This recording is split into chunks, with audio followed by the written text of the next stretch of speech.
Okay. We might actually.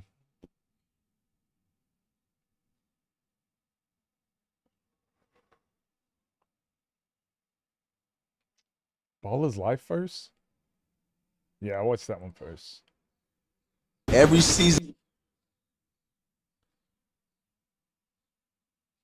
What up, Chiefs? What up?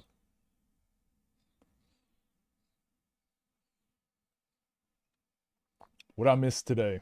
What did I miss today? Viroy, how we doing? Um,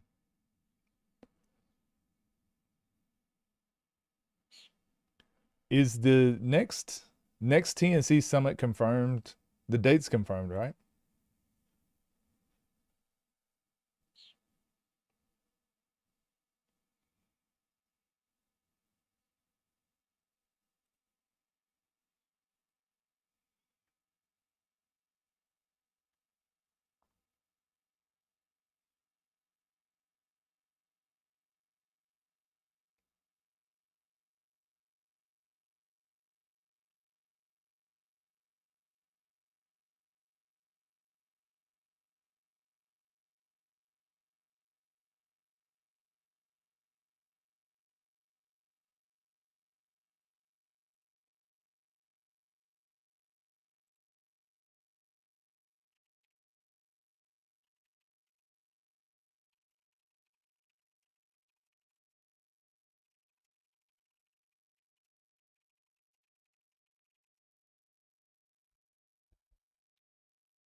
How do we feel about yesterday's games?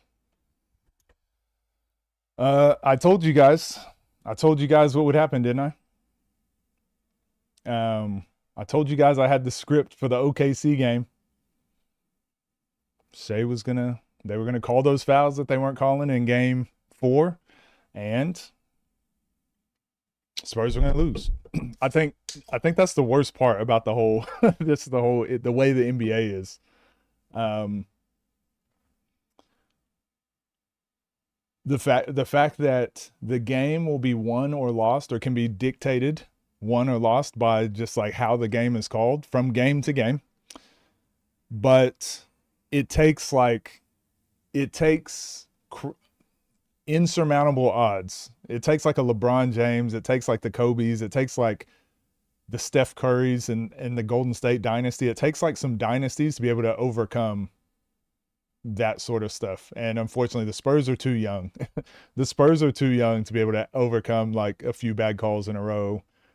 OKC Thunder probably a little bit better off, but it even happens to them. Like when they're not calling those fouls, their whole game, like even Lou Dort, the amount of times he flops on screens, and like Hartenstein, Isaiah Joe, the amount of times they're trying to get like extra calls, when they're not getting those, they're losing, and they shouldn't be because their team is that good. So it's frustrating to see the game pretty much be won or lost just on like how the game is officiated. June 17th. Okay.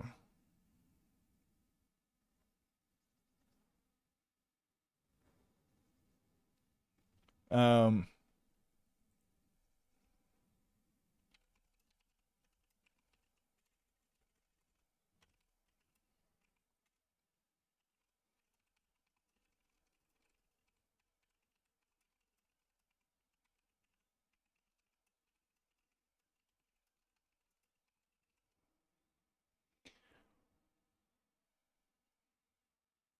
long stream today. We'll see. We'll see how I feel. I don't know how much because I was planning on streaming tonight, but the interview I did a interview earlier, and it actually finished far earlier than I thought it would. So I figured might as well just stream at normal time.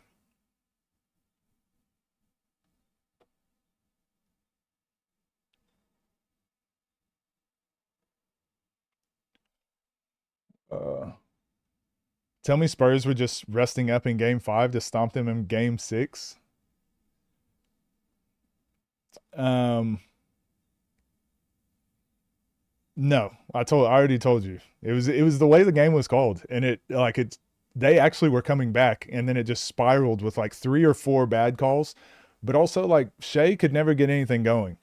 And they've been playing really good defense on the last couple games. So what I would rather see is like, oh, OKC made an adjustment to battle what the Spurs were doing. But instead, it's like the referees feel like, yeah, okay, we got to change what we were doing. It's not up to the referees to adjust from game to game. It should be on the coaches. It takes a Jordan effort. Yeah, it takes just like a indomitable will. I think the officiating was just bad overall. It wasn't one way. I'm not saying it was bad. Well, the officiating being bad, I'm not saying it's one way, because honestly, the Spurs, it's like the games that the Spurs have won, they've gotten away with being really physical. It being really physical and being able to not hack, but just being physical, being able to hand check. And the Thunder can't win when the Spurs are allowed to play physical like that. But then on the flip side, when the games have been called tight and freedom of movement like it was in the regular season, the Thunder have been winning. So it's just unfortunate that the game happens to be played out depending on how the officials are calling it. You really called the result and how we would get the result. It was even the fouls. It was the goaltending and multiple obvious missed out of that. That's what I'm saying. It's just, it's one of those things where I'm like, I don't want to say it's rigged, but if you were trying to rig the NBA, like what would you do different? If you were trying to rig it, what would you do different?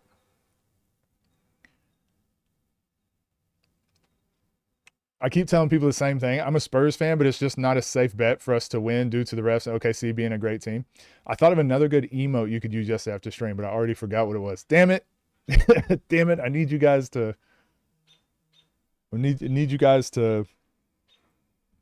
be on this. But yeah, DeBoss, thank you for the $5. Keep expecting an adjustment to Shea's game, but it doesn't happen. Like, and I will say the Thunder, this is a lot of NBA teams, but the Thunder especially, they are front runners. So when they do get a lead, they just pile it on. Like there's just not much you can do. They start hitting shots. They start like really doubling that. Like they'll use your aggressiveness against you. So it happened where Shea was standing at half court and Castle's like, okay, they've just scored a couple times, so let's pick up on our defense. So Castle gets up and pressures, and then Shea falls down. And it's like a foul. So you use that aggressiveness against them. Same thing with, okay, well, we've just taken a couple bad shots. So you see the coach, Mitch Johnson, calling out a play. Hey, he's calling out a play. So Champagne's like, okay, I got to set a hard screen. Okay, let's set a hard screen. Let's get a good, I'll make contact. That way we get a good shot. It goes, sets a screen. Lou Dort falls down. So OKC is good at doing that. When they get ahead, they'll really start, like there's nothing you can do to catch up because like they know how to play into all that sort of stuff. But it's the way they got ahead was like the way the game was officiated. I think Shea was 10 for 10 free throws in the first half. And people go, well, Wemby also shot I think he shot 9 free throws.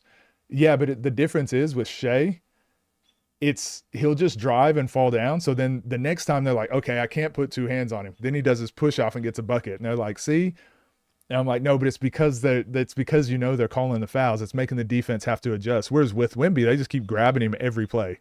And the refs just can't call it every play. It's kind of like Shaq, kind of like Giannis. You can't call the contact every play. Otherwise, there'll be a foul every time down. So, yeah, I just feel like the referees adjusting from game to game, it's just so volatile. It's so hard to watch. I'm getting too old, coach. My bad. Trey Drexler got signed in Mexico. I saw that. I commented on his Instagram post. Here to slow shit down. Are we really getting stuff done, coach? We're not. Shea's movements aren't natural. Yeah, I think that's the craziest. I think that's the craziest part is like, I've started understanding why some people feel differently about it. I feel like if you're my age and if you've watched basketball up to this point, you probably do have a problem with the way Shea gets his fouls.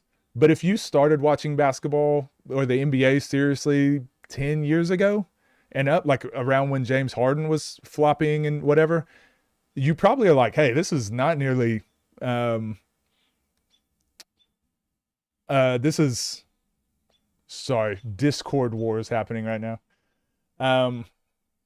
The problem is, like, if you saw James Harden, you probably look at Shea and go, Shea's not as bad as James Harden was, and you're actually right. So I understand why people are like, he's not even flopping that bad.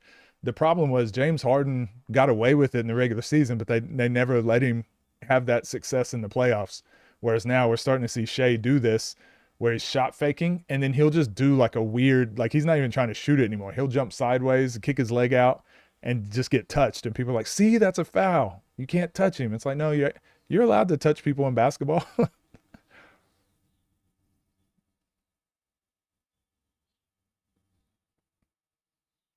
What up, Swift?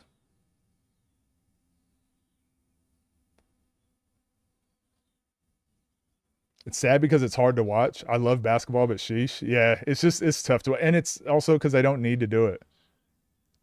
NBA Finals free throw contest. Yeah, Game 7 is going to be Wemby and Shea just playing knockout at the free throw line.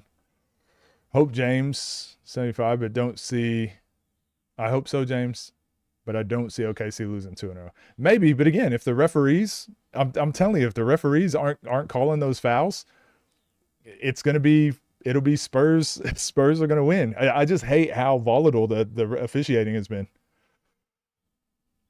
I don't know if you guys felt it, but I called it yesterday on stream. I told you what I thought would happen with the officiating and with how the OKC game would play out. Did you guys feel like when you were watching the game in the first quarter, did you go, whoa, it's weird that it's going the way coach said? Now, again, I didn't know it. I obviously don't have a script, right? I obviously don't know exactly how it's going to go, but in my brain, I'm like, oh, you can see it early on how this game will go. And I don't think the Spurs can win if they're calling those types of fouls. You can't guard elite level players if you're not allowed to be physical.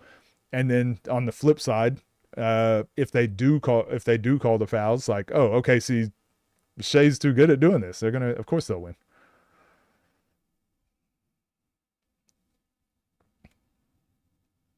Yeah, Scott Foster probably is officiating the next game. It's going 7 games. Game 7 is literally on Saturday. Actually, it probably will. Just here so I don't get fined. Tony Brothers. It was funny. He even got when he did the challenge, there was a challenge that they made. Oh, we'll talk about that too. But yeah, there was a challenge they made, and Tony Brothers just said it all backwards. And I'm like, I wonder if they will actually reverse it and go the other way just because he said it wrong at the challenge table. Yeah, when Mitch Johnson was calling for the review. That was crazy.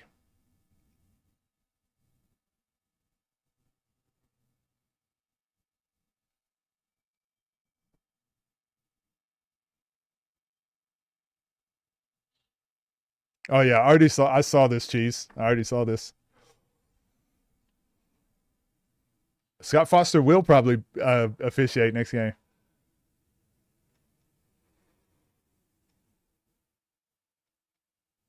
They just told the Spurs coach they didn't see him. It's fun. So the problem was obviously what happened on that play when Wemby drove to the basket and him and Chet got tangled up, but the ball fell down and it went off of Chet's foot out of bounds.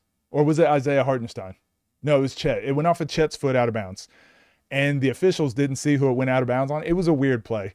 And so they called it jump ball. Fair enough. Like it was hard to tell who it went out on. It actually did look like by the angle that it went off of Wemby, but when they watched the review, it was clearly off of Chet. Officials called a jump ball. Wemby was saying to review it. The Spurs players, all the players were saying review it, but it doesn't matter what the players do, right? Because the players do this after every possession. But what the teams do, the Spurs especially, is if they are trying to give their replay team time to look at it, they'll call for a sub. So they were like, sub. So they get a sub in there so that the sub comes in and takes his time, and it buys time for them to look on the tablet if there's a review or not, or if they should review it. And then by the time the sub gets in, they'll give Mitch Johnson the signal and he'll call a timeout and then get a review. So they did that. They got this sub. Stephon Castle goes to the scores table to sub in, but then the officials, the third official actually comes down. It's like, wait, no sub yet, no sub. And all the officials get around each other and they start talking. So it looked like the officials were going to review it or they were going to overturn it. So Mitch Johnson, instead of calling his timeout because he's waiting to see what the officials are talking about, he's like, oh, okay, I won't call it.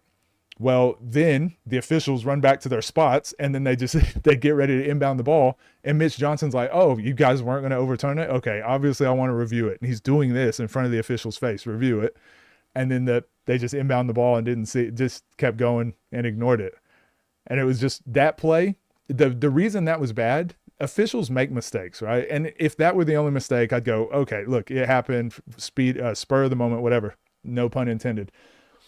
If that's what happened, if that's what happened, then it's like, okay, one thing is fine. But then Shai goes down the other way and gets fouled, hits 2 free throws. Then on this end, they try to tip the ball in, and OKC goaltends it, and they don't call the goaltend, but then they call a foul, and it goes the other way, and then Shai gets fouled again and shoots 2 free throws. Then they set a screen, and Lou Dort flops, and they get the ball back. He does that twice in a 5-minute span. So it was just everything snowballed all at once, and it was just like, and once it got to like 12 points, that's why I said OKC is they're kind of front runners. Once they get ahead, it's really hard to catch up. Once the referees kind of made that adjustment right there, it was like, all right, this game's over. And then so the Spurs started missing shots because it's different shooting threes when you're down 10 than when you're tied or when you're up. So they started missing shots, and everyone's like, see, they're just missing. And it's like, well, yeah, but they're missing because they keep getting screwed over and they feel like they got to keep overcompensating to catch up.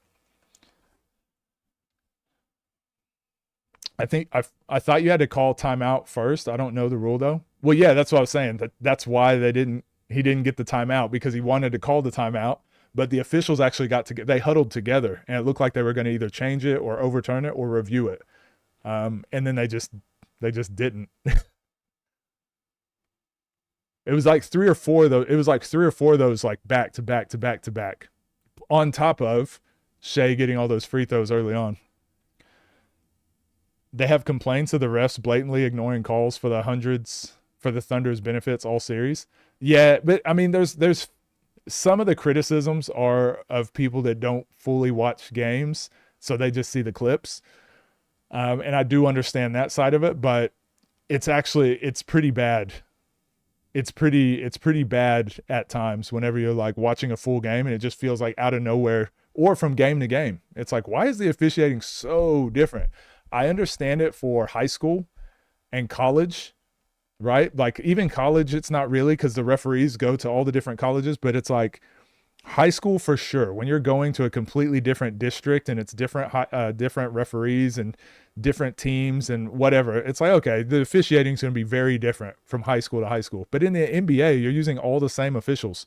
How can it be so different from game to game? Yeah, Hartenstein pulling Castle's dreads. They didn't even look back at it, did they?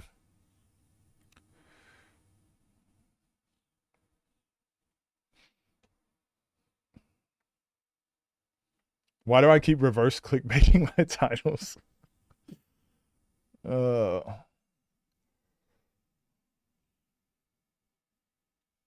feel like the discourse gets really muddy because some people don't watch the games and take it too far. Yeah, that's the problem. That's the discourse with everything, unfortunately. Not complaints, compilations and highlights. Yeah. But like I said this yesterday, the other argument I see on the other side of that though is the people that are, let's say, on the other side of the argument. They'll say, well, those compilations, those bad calls are out of context. You're not watching the full game. The problem with saying it's out of context is when you add more context, it should clear it up. But when you actually watch the full game, it's like, oh, this is happening the full game. So it doesn't, oddly enough, the compilations are pretty accurate. And it's not it's not like they're calling fouls on the Spurs and then not on the Thunder. That's not what people have an issue with. It's the types of calls from game to game. So, yeah, game 1, they allowed the Spurs to be really physical, which, again, it's playoff basketball, allowed them to be really physical, Shea kept falling on like minuscule contact or no contact, and they weren't calling it. And then they go to the next game, and then they just all of a sudden it's like, no, we're not going to play physical today. We're going to call all the contact, and that wasn't the case. What up, Dorn? They actually are spot on. That's why it's crazy.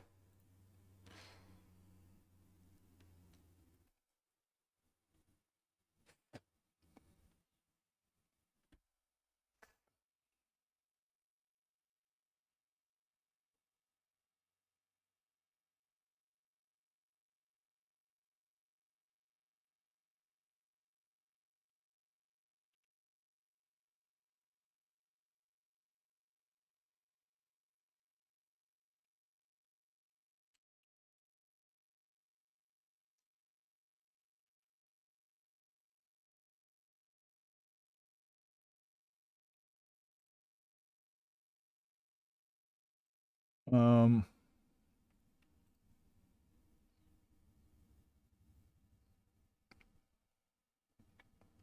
my bad. Catching up on some Discord wars that's happening.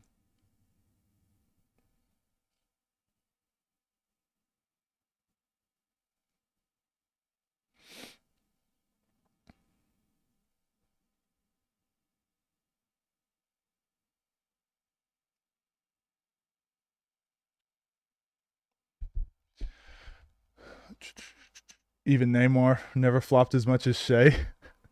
Stats for missed calls. The problem is, so I don't know if you guys have ever. This is just how the world works, right? Like who's gonna keep the stats and who's gonna regulate that? Who's gonna regulate that? Life was so much better without Discord. Did you see you saw the messages that just got posted? Oh my gosh, I'm over it. I'm over it. I'm over it. I'm actually over it. The problem with those sort of things is like who's going to police it? The NBA doesn't want to keep track of their stats because then it's going to make them look bad too. So it's better for them if those stats aren't. They say they keep stats and they say they do reviews and stuff after games, but that's more to appease the fans, I think. It's the same thing about HR, like human resources at a job. Like if you go to HR and complain, if you're like, hey, HR, my boss keeps punching me in the back of the head every time he walks by my desk. They're gonna be like, what? That's terrible. Give us all the information. Tell us everything about it. Oh my gosh, this is so crazy. And then it'll be like 3 weeks later, you get a letter in the mail that you're being fired. And it's like, wait, what happened? And it's like, oh, we just noticed that you showed up late 3 times and, company policy if you're late. It's like, what? You guys are supposed to be the one regulating. HR is actually there for the employer. It's the same thing for the NBA. Like, why would they keep stats on their referees? The referees are doing what the NBA wants them to do. Day 1000, who should LP play next? I don't know. He should just play 4 or 5 whoever's. Guys that are in that middle tier around his like win-loss record. Realistically, does anyone think New York has a chance against whoever comes out the West? I don't think so. I mean, New York believes it, and that's all you need. What up, Callie?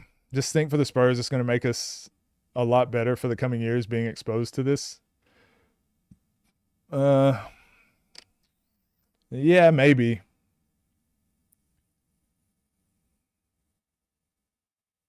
He told me he just wanted to start something. Yeah, it was obviously sarcastic messages too. I've got like obviously the full logs. Pretty corny. You seen it? What happened to this? Nothing. Honestly, nothing happened. Nothing happened. I made a joke and someone's like, ooh, I want to start problems. So then they posted the joke in other Discords. But just speaking of out of context, like just clipped 1 or 2 messages. Spurs are just young. We just have enough talent to overcome it next time. We investigated ourselves and found that we did nothing wrong. Becky Hammond said about small guards. I didn't. What'd she say? LP versus Bijan, Summer Jam. Is that confirmed? It's an Adam Silver problem. Yeah. Unfortunately, Adam Silver is a businessman, not a basketball mind. New York can win. Well, they certainly can win. The problem is, can they play defense? Can they stop? Can they stop anybody?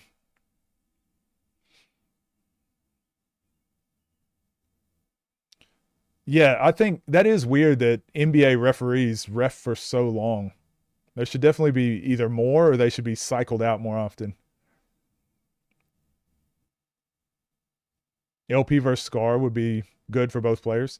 Honestly, referee, I'm pretty sure in FIBA, most countries that I've visited, their officials referee multiple levels because all the FIBA rules are the same top to bottom, right? So if you officiate, if you're at a professional game overseas or if you're watching under 12s, they all play by the same rules. Obviously, there's maybe a shot clock if you're playing at a very low level, but age doesn't matter. Most young ages at the elite level, they're still playing with the shot clock. Everything's the exact same. So because all the rules are the same, a lot of FIBA officials will referee elite games from under 12s or up to pros, whereas the NBA referees are like NBA referees. I think it'd be cool if there were like a referees association where the referees were like, you have your NBA officials that sometimes ref college and the college ones sometimes do NBA, but the best officials do the best event, whoever the top. So that way you do kind of keep stats. The guys that fuck up the most, like, you're back down to high school, bud. Can or will break down some 5v5 film. Yeah, at some point I will. I just got to find film that I can for one, copyright free, but just a Summer Jam suggestion.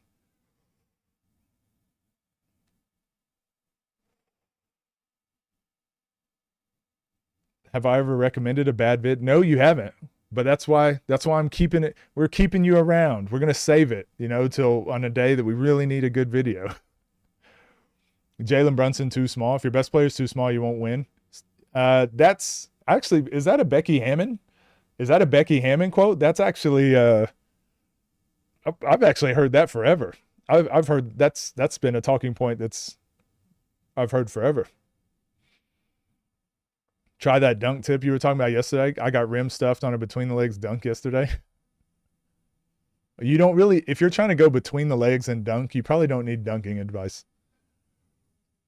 I don't understand why you're not respecting my recommendation. Nobody allowed to play defense on Shea.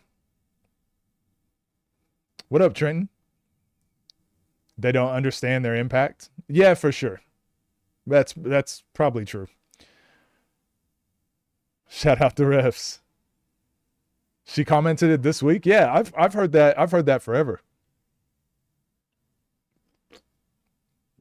So that's interesting. Interesting. All right, we'll get started soon.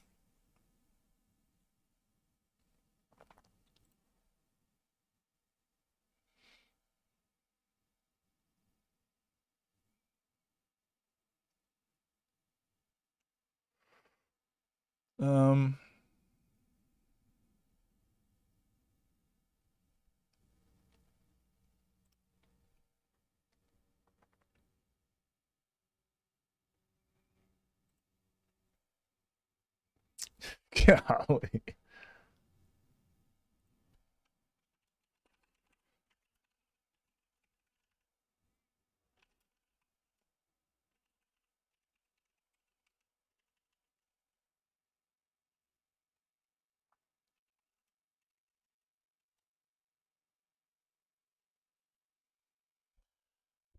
The rage bait gotta stop.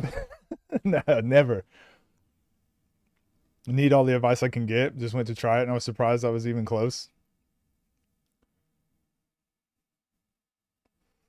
Favorite hoop shoes? I get asked this a lot. I don't.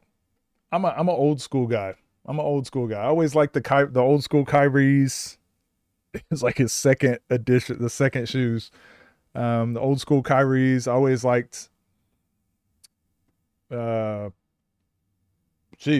the hyper dunks. I just liked the basic hyper dunks. It's very basic. I think for the most part, the shoes that are coming out now, because I'm a bigger player as well, all the like shoes that looked cool, they always just fell apart. They always just fell apart. So I would always just have to go with more like durable than looks.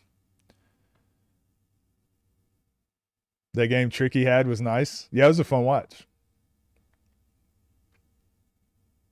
AC Springs Training. I've not seen that.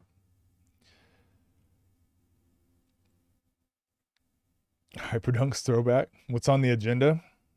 Well, I went live just as all the Discord stuff was happening, so I'm still replying to like a couple messages and stuff. Now my DMs are full. So just I want to, whenever I start breaking down games, I definitely don't want to be focused on this. So I want to just make sure to temper that a little bit, and then we'll get into the Ball is Life game. We got the 3-on-3. It's Nas and Scoob and Zay. Is it DMV versus Tampa? Then the Inu and Scar, TNC. Then Bruce and P. We might watch the Pep event with Isaiah Austin and Jonte Porter.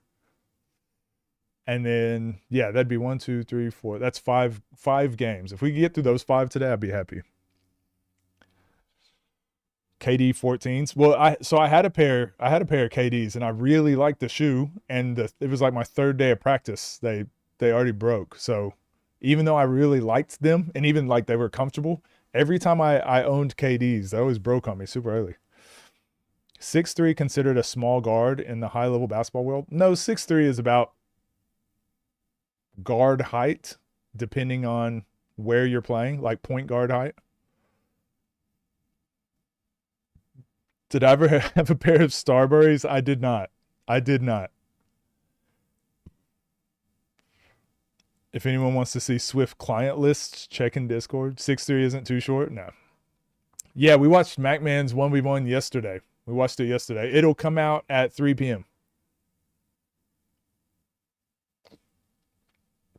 It'll be out at 3 p.m.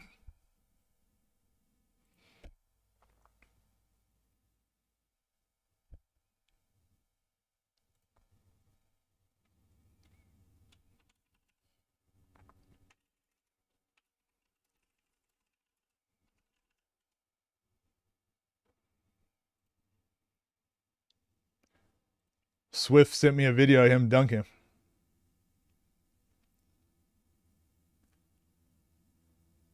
Do we show the stream, Swift? Did I edit out the weird? Yeah, I did. I edited it out. Show the vid? It's up to Swift. No, this isn't the windmill. Just a normal dunk and a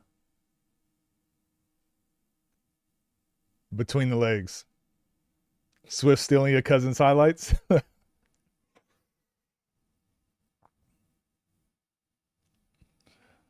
We'll show the other one. We'll show this one.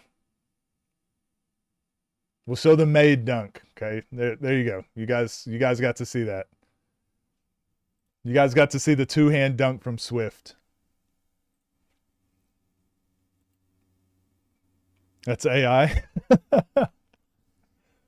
Could be, possibly. He's pretty good with video editing now. Oh yeah, we could watch Swift's video too. I haven't seen it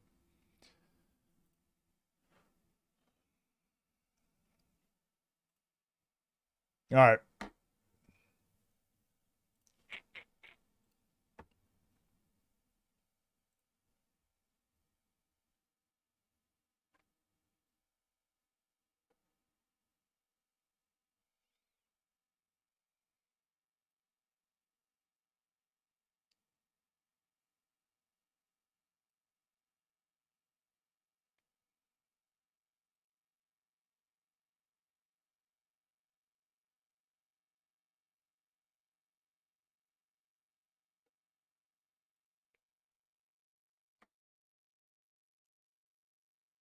How'd he lose to Davo then?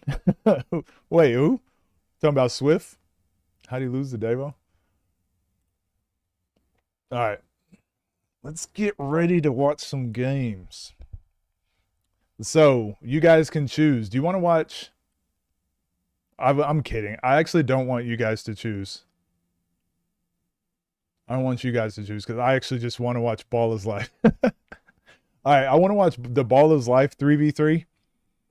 And then we'll watch whatever you got. You guys can choose what we watch after that. Davo beat Swift 30-12.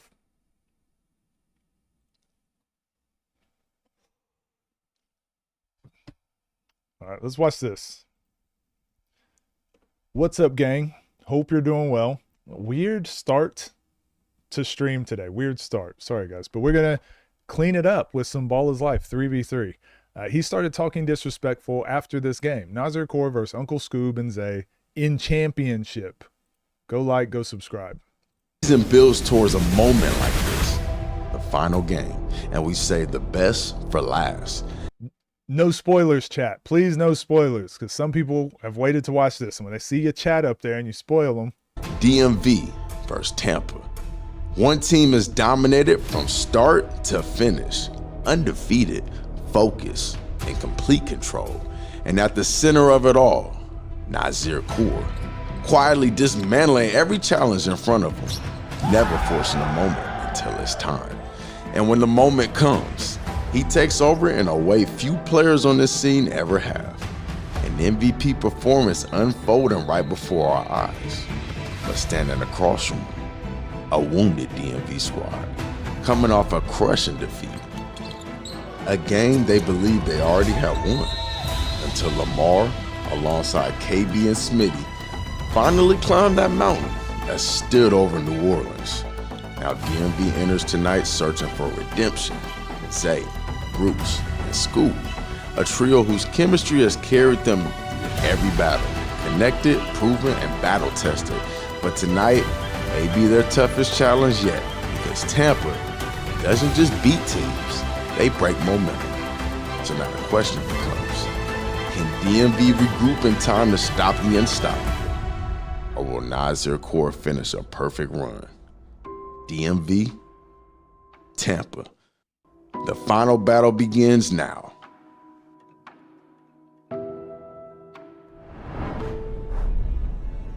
Let's get it. Ball is Life family, welcome back to the channel. Welcome to Battlegrounds Season 3. I'm Tarai Bonic Brooks. I'm here with Devin the Lab, and we're here for another exciting matchup out here in the 6. We're out here. So I was just trying to think. Dev was saying DMV because they just won the championship in Houston. So if they, I don't know. But one of the main ones is Bruce versus D-Bones. Now, you guys are watching this on a different timeline than what we are. We're watching this like a month before March 28th. It's now March 2nd or March 3rd, whatever it is. So we don't know how the actual matchups turned out with Uncle Scoob and Nas. But what we do know is a month before this, Oh, crazy. D-Bones and Bruce. this timeline is messing me up. Let's get to the game. If you're looking for Florida and what they can do, it's going to be defense. As we see Bruce knock down that easy three-point shot, they're going to have to stay locked in on defense and not lose their matchup. But also, we're going to have to see D-Bones and Dan get involved in the action. This season on Battlegrounds, Nas has been controlling the energy for him. Bruce always has these moments in 3-on-3s where you're just like, oh, damn, he's going to go for 40. Carrying the team. But I told you guys, defense is going to be a big factor. Bruce is taking this matchup personally. 2 early shots, 5 points early on the board. Team Florida with the possession now for their first possession of the game.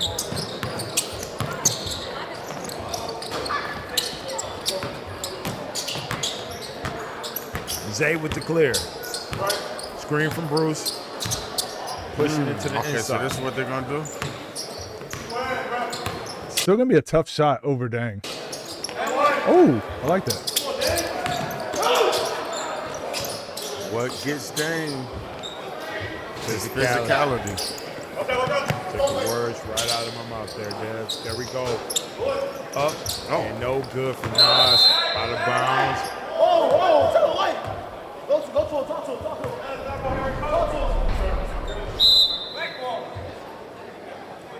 Well, I'm assuming the platform like Ball is Life OTD will probably find a better rhythm with when they drop their games in conjunction with like the live events and stuff.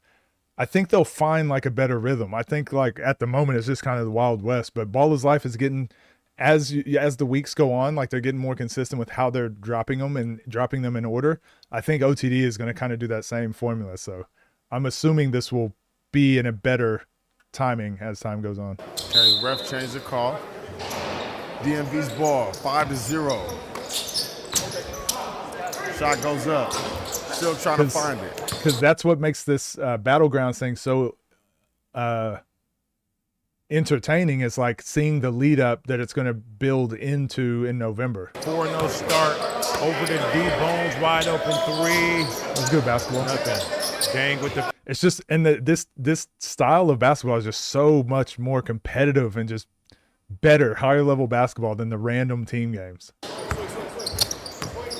D-Bones, nice pull up from top. He says as he does a crossover pull up three. Little long, good tap to Dang. So this is dangerous because if you allow Dang and D-Bones to get going, you know. OTD elite predictions. Now we'll probably talk about those tonight. You hear that? Yeah, it looked like sounded like it hurt.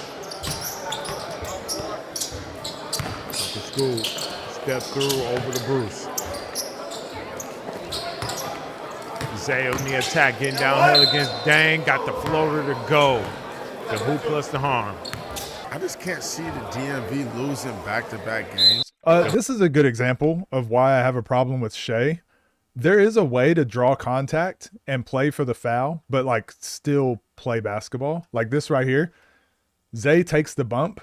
Like he's trying to win the bump against Dang, right? But Dang anticipated it well. So Zay's like, I'm actually not going to bump him. I'm going to go into my shot. So when he bumps me, he's actually hitting me, but I'm still going to shoot it like a normal shot. Getting downhill against Dang, got the. And just like play. And so if the ref calls it, okay, it's a bonus. I get the foul and the free throw. If they don't call it, like this is still my shot that I'm taking. Or highly ranked players on the DMV team, but Florida's still dangerous. Now, I want to say something about that shot. Really? That was Yeah, Zay's been doing this a little bit more lately. Shooting threes off the dribble. Huh. Florida's still dangerous. Now, I want to say something about that shot. That was the best arc I've seen Zay shoot with. This, like, in a long time. Now that's facts. But Zay in rare form right now gets it up. And that one was flat. 6-point lead right now for Team DMV. D-Bones out for the clear. Looking for Nas. Nas versus Uncle School. Even this, like Nas being one of the, I mean, he's the #1 player in the space, right? Caught the ball, waits for the action, waits to see what happens, and he just passes. Like how many people are just not comfortable catching the ball and holding it and then passing it? In his time. Left wing gets to that pull-up midi. I know it seems like little stuff. All you guys are going to say I'm glazing, but it's just like, it's just better basketball. Oh, School gets. Zay for Trey, no way.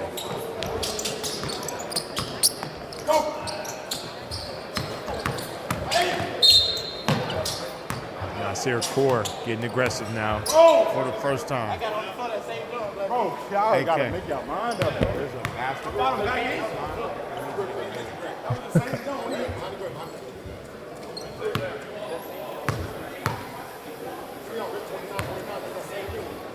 Nasir Kaur at the line.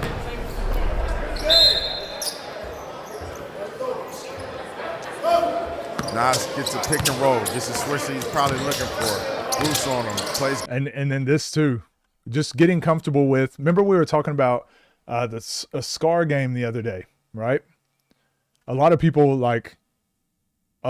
can see what Scar is doing wrong, but not have suggestions for what he should do. But like, this is okay to do. Nas drives. Good job, Bruce. I'm going to spin. I'm going to spin fake and see if I got anything. Nope, you guarded me. Good defense. Just pass the ball. Get off the ball. Right? Sometimes if you get stopped, it's okay to kick it out and then try again. Good challenge on the jump. Unlike what Dang just did. Cool with Green. Oh, That's his short. just a hand on it. Nasir Core can't get it to go. It just keeps the defense always off balance. They never know if you're going to shoot, if you're going to drive, if you're going to pass. Physical player, and Jang has trouble with that. Okay. Let him reset. Got his feet set. It's just flat. I don't know why he went away from that arc that he had. Dang. Over to D-Bones. D-Bones, He get gonna downhill. bang Get that on that rim, young. Over to D-Bones. D-Bones, He get gonna downhill. bang that Get out. Oh, on that rim, young fella. Can't give up straight line blow bys out of triple threat. Damn, Scoop. You see so much That's a potential good with move, him though. in terms of just his athleticism and sometimes how he moves with the basketball. Yeah, Bruce does really good job defending in general. It's just his age. Like he just keeping that up for 30 points, obviously, it's tougher. Gets downhill, gets to two, passes it to Nas. But yeah, if he just needs to guard Nas for like 1 or 2 possessions, yeah, he can lock up. 1-point game. Team Florida down against Team DMV. This is Battleground Season 3. D-Bones, left wing 3, no good. Good defense by Team Florida right there, just harassing Uncle School. You know what? I'm just now watching I'm watching this and looking at Scoob drive. Left wing. I'm like, man, Scoob's actually like one of the shortest on the court. But actually just looking across the board, I'm like, man, it's starting to be all like real athletes out there. Like these are real athletes on the court when YouTube basketball wasn't necessarily like this not too long ago. Like he's getting fouled on the play. Black ball up top. The black goes with the ball, sends it into Bruce, then stared down by D-Bones. Yeah, Bruce would be fine on defense. It would just be offensively. Can you put up enough points? Because Nas defends him pretty well too. Kicks on their feet today. Absolutely. We got Zay with a step back over to Bruce on the inside. Taking advantage of the matchup. Gets the foul. Nah, bro, those clean on the court though. I mean, them the new Hardens. I'm tight. I would have, man, we're just, unfortunately, we didn't get to see Bruce at 28 years old on the one-on-one scene. Might need me a pair of them. AE2s. Bruce at the line, knocks it down. 2-point ball game right now.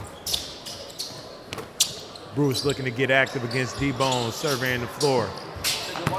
Handoff to Uncle School, little DHO. Gets downhill, gets to two. Oh, good Great save. hands.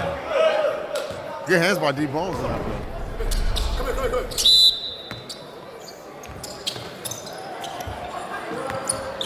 In case you didn't know, D-Bones and School played a 1v1 before. And you'd be surprised who got the better. 1v1 before. Dude, this happens to Nas a lot. He caught him like fully stumbling. Zay did, but Nas recovered. This is just great offense, high level basketball right here, offense and defense. Zay had Nas stumbling, but then to recover and get that block, that's pretty crazy.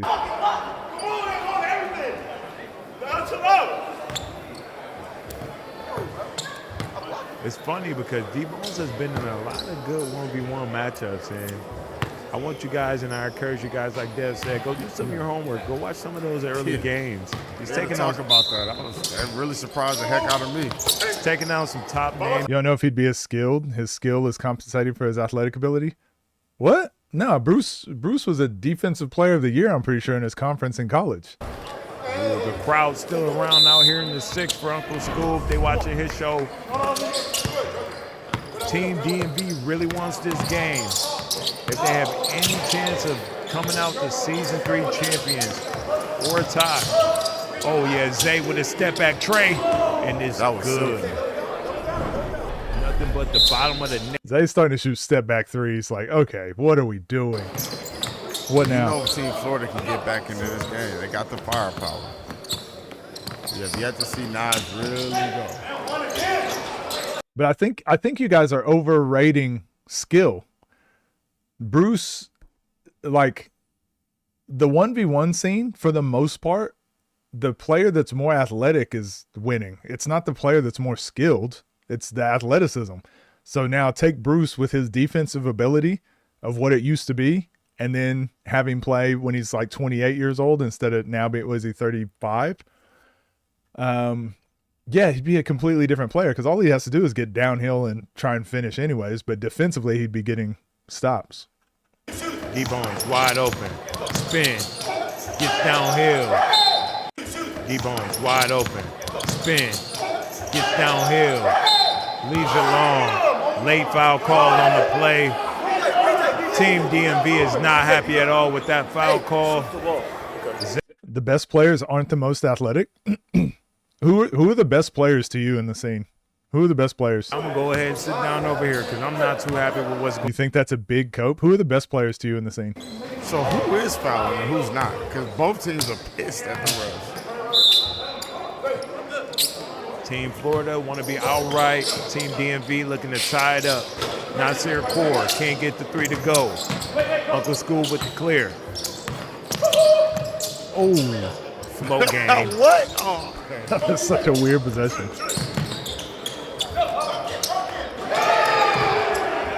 Did he just kick Bruce in the back of the head? Wow. D-Bones has been getting on the rim all game long. He looked like he caught a little bit of a nosebleed. He was just that high. What happened?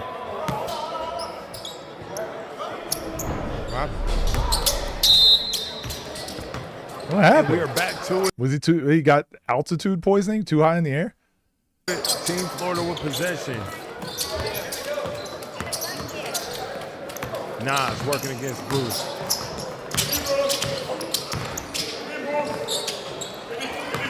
Damn. I mean, this is great defense. Nas working against Bruce. God damn. That's tough. did he earn Some it? of them are fast, but the fastest players aren't even the best players. No, I said who are the best who's your best players? All the top 5 players right now that win, almost all of their wins come because they are more athletic than the player they're playing against. Yes, skill does come into it sometimes, but 90% of what they do is just their athleticism. Being in better shape, being stronger, being faster, that's how they win almost all of their games. The skill is just like Rob shoots deep threes, right? But still, most of the reason he wins is because he's stronger and faster than the people he's playing. Jeez. Bruce made him work.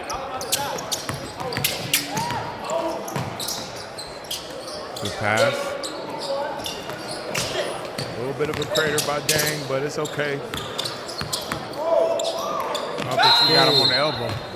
Is Zay more athletic than LP? I mean, what do you define as athleticism? I'd say LP is more explosive. I'd say Zay is more conditioned.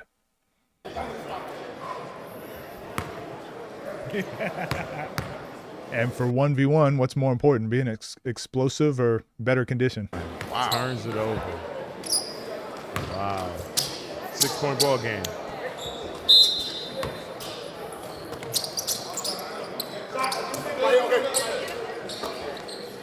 All right. Then, he just throws it. Man, who was he throwing it to? Zay is better than LP regardless of condition. FaZe, you're not even answering my question first. Slow game. You just can't get that one to go D-Bones during this game. Trey ball off the clear. Yeah, this is a weird game. He said, I ain't seen nobody near, so I'm going to pull that, and it's good. D-Bones, again, side step. You got to shoot it straight away. Like right here, being like super open, being confident to like shoot or make a move. But this little backward step here, I hate this little negative step people do because Kobe talks about it a lot. But like, I could tell you're not shooting that. That little negative step. Then he takes a dribble. Now a step back and a contested three. Yeah, just shoot the first one or get to the basket. Kept it alive for his team. Nasir Kaur. Nas. Gotta get back out to. Smart Maybe play stop by out. Dang. That's a heads-up play. Most players just naturally run back to the clear. But Dang with the high IQ play right there keeps it alive. Put back.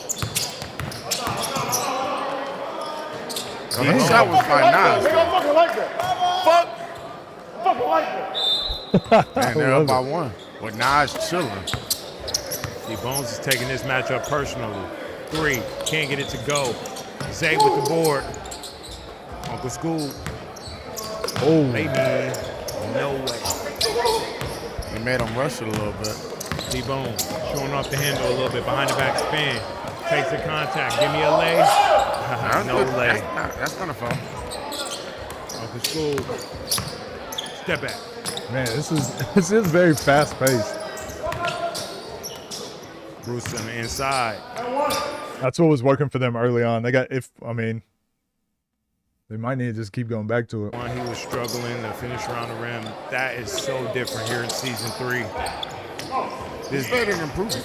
Huge improvement. Huge Let's stride. wait here. Okay. He's playing through contact right now. I think FaZe is rage baiting. I see it now. I get it. I think FaZe is a rage baiter. I'm seeing it. That's going to get a switch back, though. What up, Jay Perk? There it is. They're trying to do it right now.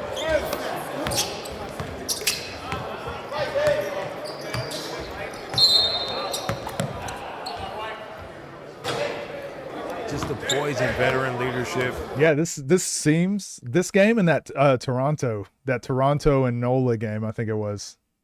You have to do that. You have to understand what your Been the mismatches best are. game You so got to far. attack it every single time on offense. Each possession counts. Bruce has scored a majority of the points, but I think this team is at their best when they're fine in school. It's not necessarily just off of one-on-ones, though. Oh, man. Just fighting for his life down there. Well, that action off ball allowed Bruce to kind of get open. He didn't even end up shooting it, though. Zay left it short. Nasir Core. Nas, what you gonna do with the rock? Oh, that's ill. Good contest. Bruce is holding Dang down there. Working out. So DMV, Caught him slipping. oddly enough, they're doing it this game too. They always start their games off with like a pretty solid game plan. I'm starting to realize other teams are catching up. Other teams are starting to understand DMV's next evolution is like, can you play team basketball for an entire game to 50? Just starting off that way isn't good enough anymore because the other teams are now running some actions and playing more team ball too. Short. Wow. Nas tried to make the move too early. They're wearing down on Dang. It's a great strategy. 1 point sends it into halftime for Team DMV, but Florida is making it tough. Now a win here from Team DMV would tie things up. Because like I haven't even been able to break anything down because the last however many possessions it's just one-on-one, like drive kick swing, which is fine. But I do think you got to mix in like, all right, let's slow it down. Let's get a specific action for a specific look. Teams being in first place. It's all been just, one-on-one. Zay with a pullback trade. Sheesh. Zay with a pullback trade. Can't get it to fall. Okay, Dang. Maybe he's going to look to attack. Nope. All right, let's see if Nas can get activated. Nice one up top.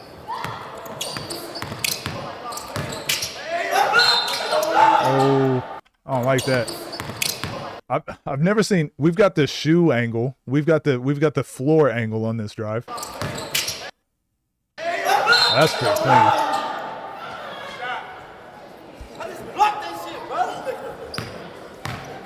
How tricky was setting those screens is needed by DMV. Yeah, just somebody getting a slip, somebody getting to the bucket, to the rim. It's not often you see Zay would play with so much passion and be so vocal. He's taking this matchup personal. Whoa. D-Bones keeps the ball alive for his team, but it finds its way over to Uncle Scoop. Uncle Scoop, spin move against Dang. Good hands by that boy. He was wide open, too. Top of the key, all around. Can't get it to go. D-Bones. Hey. Reverse layup falls. Yeah, it's just a lot of drive, kick, swing, and attacking off closeout. So I don't want to complain too much though, because this is just good basketball. Try to get 2 feet in the key, and if you draw a defender, you kick it out. Play off the closeout. Step back three for Nas. Gets it to go. Halftime. Team Florida up. After all. 5 for 11. Nas is only 3 for 11. But yeah, it's a lot. It's just a lot of ISO ball, but like pretty smart ISO ball. It's like an NBA style 3v3. So I still think there's like FIBA 3x3. There's a lot more of that they can still take away and add in, but all that. It's still fun to watch. Dang with 9 rebounds. Sheesh. The current #1 seed in Battleground Season 3 is off. Yeah, Scoob 1 for 6. Zay 3 for 11. I don't know. Are these stats right? Just because of those couple games where I noticed the stats were way off, it's got me questioning all the stats now. Early first half lead against a formidable opponent in DMV. Is D-Bone 6'5"? Gotta be, at least, right? What you're seeing from either team. Dang it, D-Bone's really D-Bone's just kind of going to work there and doing what he needs to do because team going to rim, but really we have about season. Right.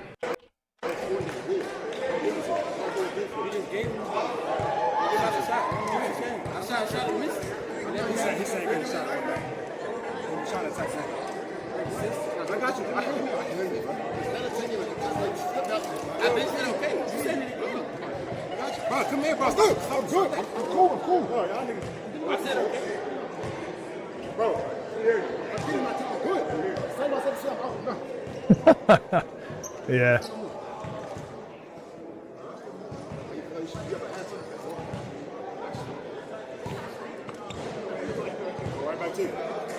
But this is why I think you need more actions, because right now, like Zay's taking good shots, Scoob's taking good shots, Bruce taking good, they're all taking good shots, but they're all like having to individually create them. And I think if you can be like, hey, the shot just didn't fall. But Bruce is like, hey, instead of taking the step back, you could have gone downhill and done this. And Zay's just like, okay. Really, at the end of the day, they're not bad shots, but they feel like bad shots as a team when you're missing. Whereas if they're going in, you're like, yeah, good shot. But if you have some specific actions for some specific shots, hey, we missed a few in a row. Let's run our horns flare, right? You get a horns flare, you shoot it, and then the team is like, hey, we missed it, but that was a good shot. So I think adding in some specific actions that get you specific outcomes, even if you miss, can kind of like keep your chemistry going.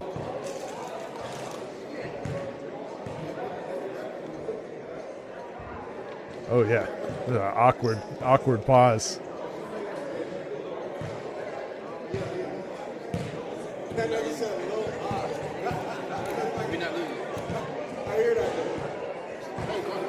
Awkward pause. Hey, K. Cal?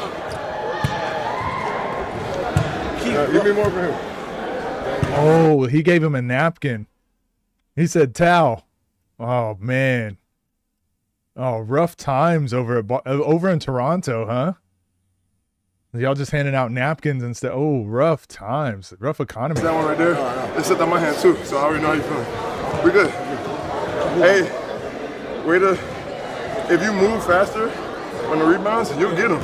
You're moving late, and you're just tipping. You're doing a great job on them. You're doing good. Yeah, you're doing a great job. Ready for sure. Great job. He got 9 rebounds. These niggas don't want to guard, bro. Come on, go. School. Go at school. That's a mismatch. It's only a 3-point game, and the timeout seemed like so different. It's through you right now. You know what I'm saying? The ball, DMV, Florida, Battleground Season 3. Dang throws the ball away. Good save. School with the ball inbounds, gets the screen from Bruce. He wipes him out, goes down to the post. You know what he wants to do. Is the ball gonna go down there? You bet. Goes up for the jump hook. Couldn't get it to go. Follows it up. Dang, fighting down there. He's a 10 warrior. rebounds. Now he's got to deal with it. Mano y mano. Oh, Never mind. Goes to Nas in the post. Spin move right around him. School for the open three. Money It's a big part. It's a hot spot. 27 to We saw this yesterday. Scoob was actually the one that did it yesterday against, I can't remember who it was against when they reached, but right here. Yeah, I actually think Scoob hit Nas's arm and it made him mishandle the ball. Yeah, I don't think he hit the ball. I think he hit his arm.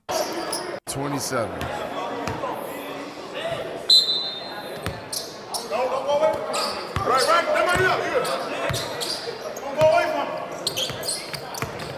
Zach. Oh my gosh. Pump fake. Walk through. Both knees out. With all that being said, again, Nas recovered. He did foul him here. He like just grabs his arm. He did foul him, but Nas just got fouled too. They're letting it get physical now. T-Bone, Trey, no way. Uncle Scoob surveying the floor, taking his time. Can't get it to go. Nas with the clear. D-Bone, wide open.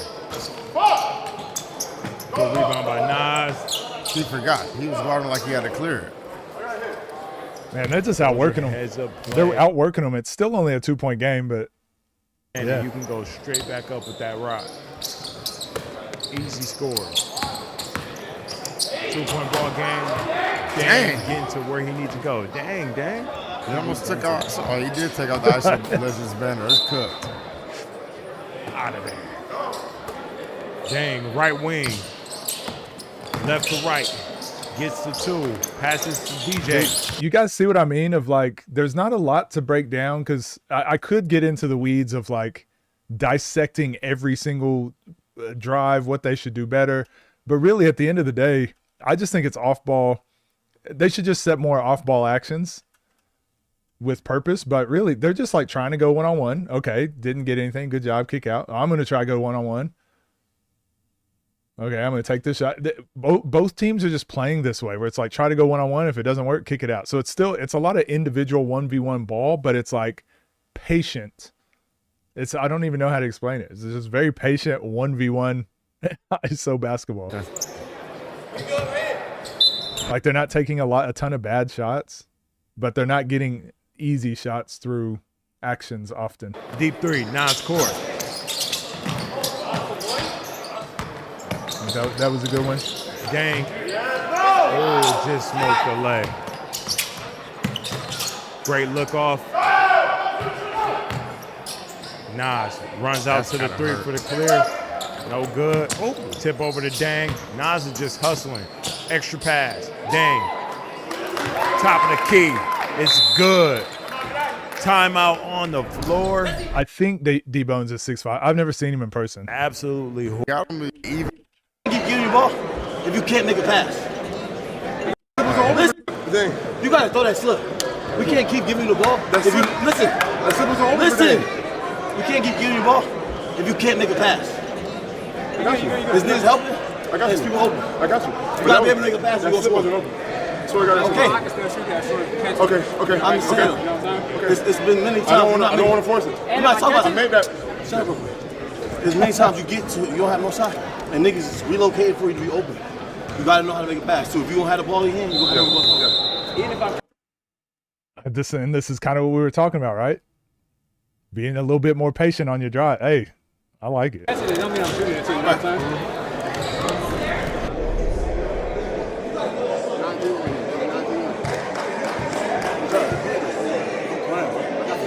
I know what I'm saying. I'm playing.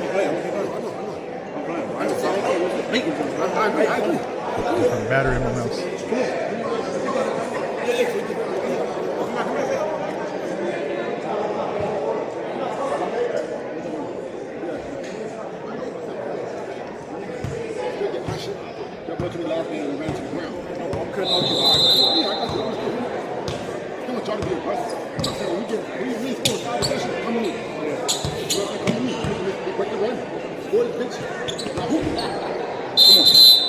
Yeah, they're just out of sync a little bit compared to what we normally see. 36-27, last game of the series. We almost made it through without D-Bones and Bruce getting into it. Game's not over yet. ISO up top. Are we getting a hezzy pull? How about a drive to the basket, kick out? D-Bones gets it, nice little pull up, gets it to go. D-Bones is hooping tonight. For real. I really want to understand what his shot chart is looking like right now. How many points he has right now, because he might be. Yeah, more of this, I think. They're doing a lot of dribble drive offense, but more stuff like this. So just simple splits action. Dang going to the bucket. But now D-Bones catches it with a little bit of a closeout. But didn't take the opportunity, but just more of that. More off the ball stuff. Well, if he wasn't there, he is now. Don't talk. They're whooping on him. Nas knows that DMV is kind of out of it. He's like, don't poke the bear. If he wasn't there, he is now. Don't talk. They're whooping on him right now. They're whooping. Don't give him no energy. Don't give him no energy.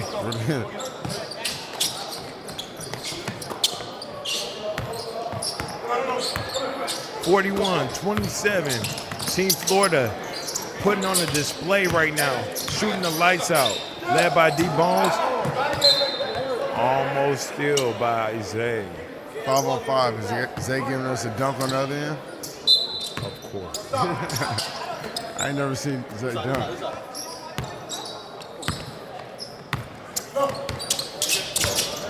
Nas and D-Bones, two-man action. I think Bruce has to push him back to the middle where the help is without letting them split. Or get to the free throw line. Play through D-Bones there. Throw it to him. See, I would like this right here. Like throw it to D-Bones and then get some action off the ball and try to get a bucket. But this is working for Tampa. They're just showing that they're better like one-on-one attacking team at the moment, or they're better rhythm right now. But I think as the space evolves, it's really going to come down to more off-ball actions and trying to get a closeout, trying to get an easier shot first. But it's also Nas. It's also Nas. Do whatever you want. Good job.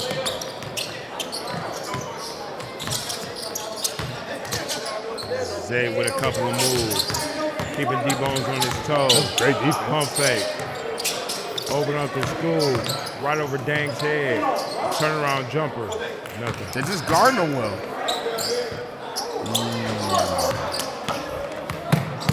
And here's where the game is being separated. They're just getting more rebounds. Yeah.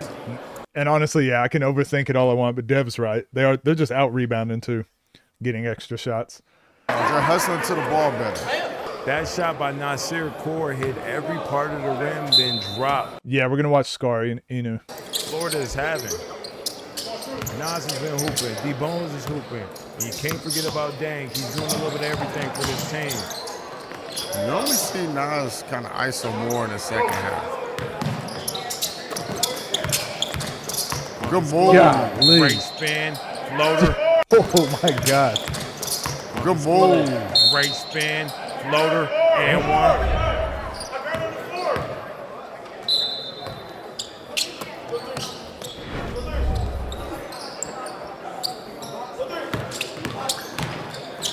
Great job, Left him on the he just getting downhill now.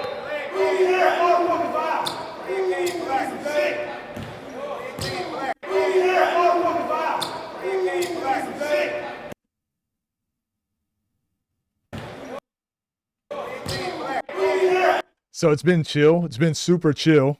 Now watch this security guard in the background. Watch this security guard realizing like he was on his phone or something. Now he's realizing like, oh, look how big his eyes get. He's like, oh shoot, I should probably be out there. Uncle Scoop is playing with some fire.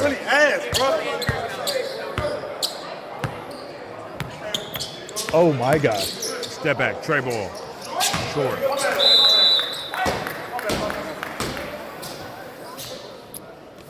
Whoa. Scoop, his hood. Oh wow. His hood energy will activate. And that's when he's like, he got superpowers at that point. Sometimes the more angry or the more toxic the environment, it gets better. So keep an eye on that. He just kidney punch you. Nas got something to say about all that. I like the dang got a dunk after that. But Nas got something to say about all that. Wow, what a play by Nas to get downhill, create for his teammates, and find a Honestly, they're just like all dribble drive offense. Team Florida poised to get this dub. Let's see how this game finishes out. A three-point shot here could win it. Nas, tween pull up. A three-point shot here could win it. Nas, tween pull up. It's just nothing that nobody in this gym could do. We need one more. 49. Remember we was just talking about athleticism and like skill is one thing, but what does Nas do here? Like on it, like if we're breaking this down, what does Nas actually do on this drive? Full speed right. And then he tries to go left. Zay actually stops him. Zay actually anticipates this perfect. He reads it perfect. Zay's like, yep, I already know you're crossing over. I'm going to read it. And then Nas just goes, I don't care. Get out of my way. This is what I'm talking about. Athleticism does far more for these guys than skill. He just shoved him out the way. And it's exactly what Zay does too. It's just who's going to win that shove battle. There we go. One more bucket. Ball game. There we go. And then being able to full speed right again, win the arm battle, sees that Scoob digs in, and then Nas, football player Nas, able to break through and still get a shot off. It's athleticism. This is crazy athleticism, y'all. Y'all niggas is tripping. I held him on the fucking floor, but that's not the floor. Come on.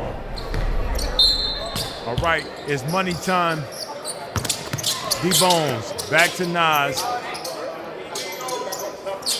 Damn, somebody stop Nas. Live play for Dang. Perfect Can't setup. convert. And you just can't complete the pass. But hustle points. I think Nas is probably going to do this one by himself. Ooh. Queen cross. Got that arm. Spin. Good defense. He working though. He working. School. Three. Nothing. I'm short. Zay working from the left wing, driving baseline with the floater. Sheesh. Gets it to go. That's a good shot, but D-Bones actually defends Zay pretty well. Back with it at 49? Did. Zay, bump. And then same thing here.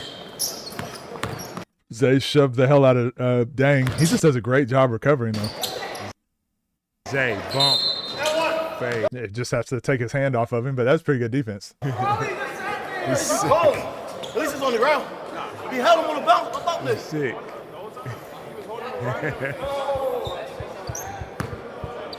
We got Zay at the line. Looking to keep his team in it, but turns it over. This game is tough to call. I would not like to be the refs, man, refereeing this game. Like, because you could call a foul every play if you want. That was a big miss. Bait. Yeah, I don't think Bruce has scored this out. I think he's only shot it like twice. Nah, hesitation. Got him jumping for joy. I think Nas wanted to dunk this. Also, one thing I want to point out is the way Nas plants. This is the way I used to plant. A lot of people do like a negative step to explode and go forward. Nas does a good job of like, when he wants to drive, he turns his foot sideways and plants. And I actually do think he still pushes off his toe, but when he plants, his feet go sideways. And I know it's a little bit just naturally how his body is, but typically I was planting like that too, with my like planting my heel into the ground and my foot into the ground and then exploding, right? Whereas a lot of people just put their foot backwards and explode with a negative step, and it's like just their toes. So that's something I noticed about Nas. For joy. Go ahead and say that he's going to make this free throw. But I feel like I get more power that way. Like being able to engage like your whole posterior chain, but like turning your foot slightly sideways and just exploding off that. I don't know. Do you guys find that as well? Point your toes to the basket. You're forward. Your toes, like if I'm driving, if I'm trying to step around you and get to the basket, if I step around you and then my toe is pointing this way, well, my body's going to follow that way. But my back foot, I'm planting, but my front foot, I'm trying to point it to where I want to go. For the potential game-winning free throw. And a trip to the finals.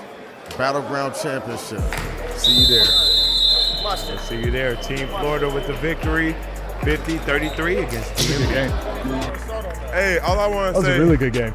is we walking the dog, taking him outside, and he got to go fetch a fucking bone. That nigga is garbage. Fuck is he Talking about Bruce, I will say, I wish they would do more of this. I think Battlegrounds needs to do more of this. Dev, if you're watching, I think like give the teams the microphone and let them talk.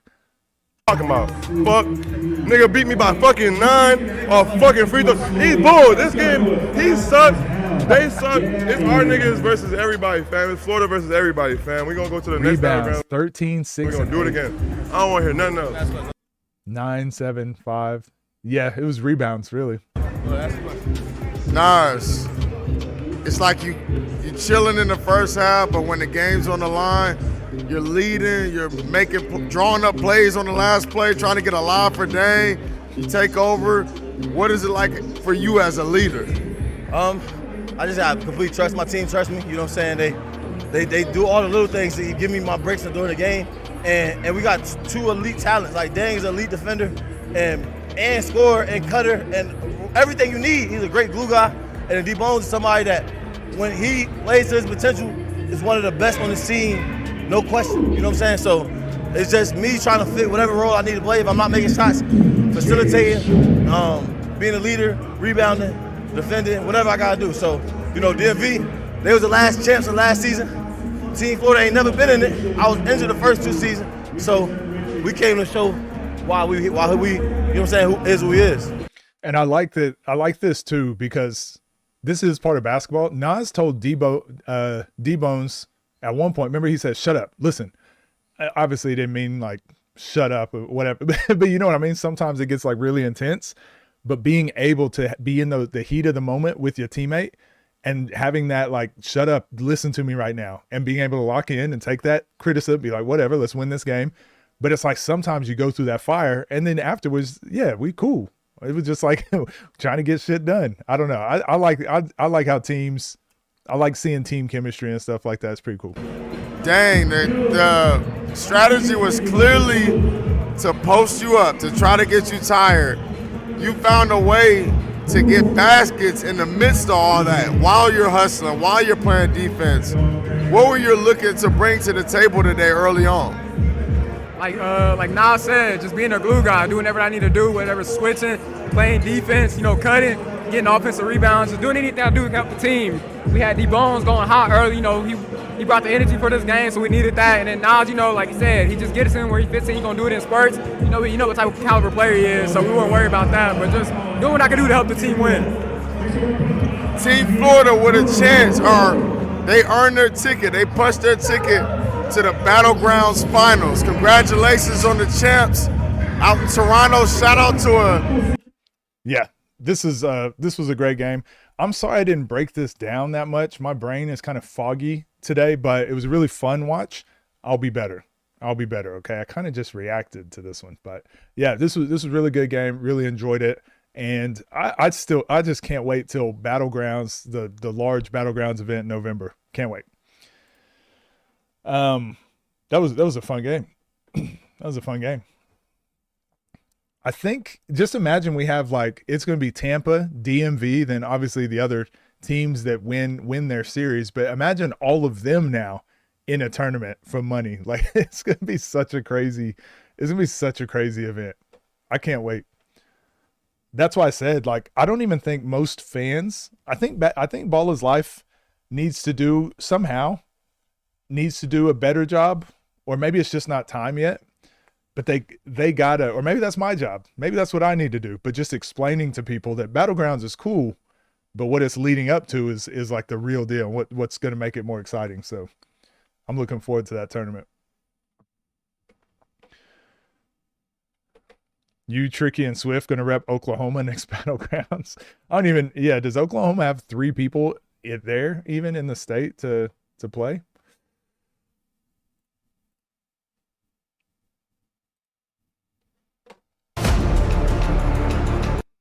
Oh yeah. So maybe we'll do this game. Maybe we'll talk about the Ball is Live or the all OTD card next. Maybe we'll do that after this game. We'll look at that.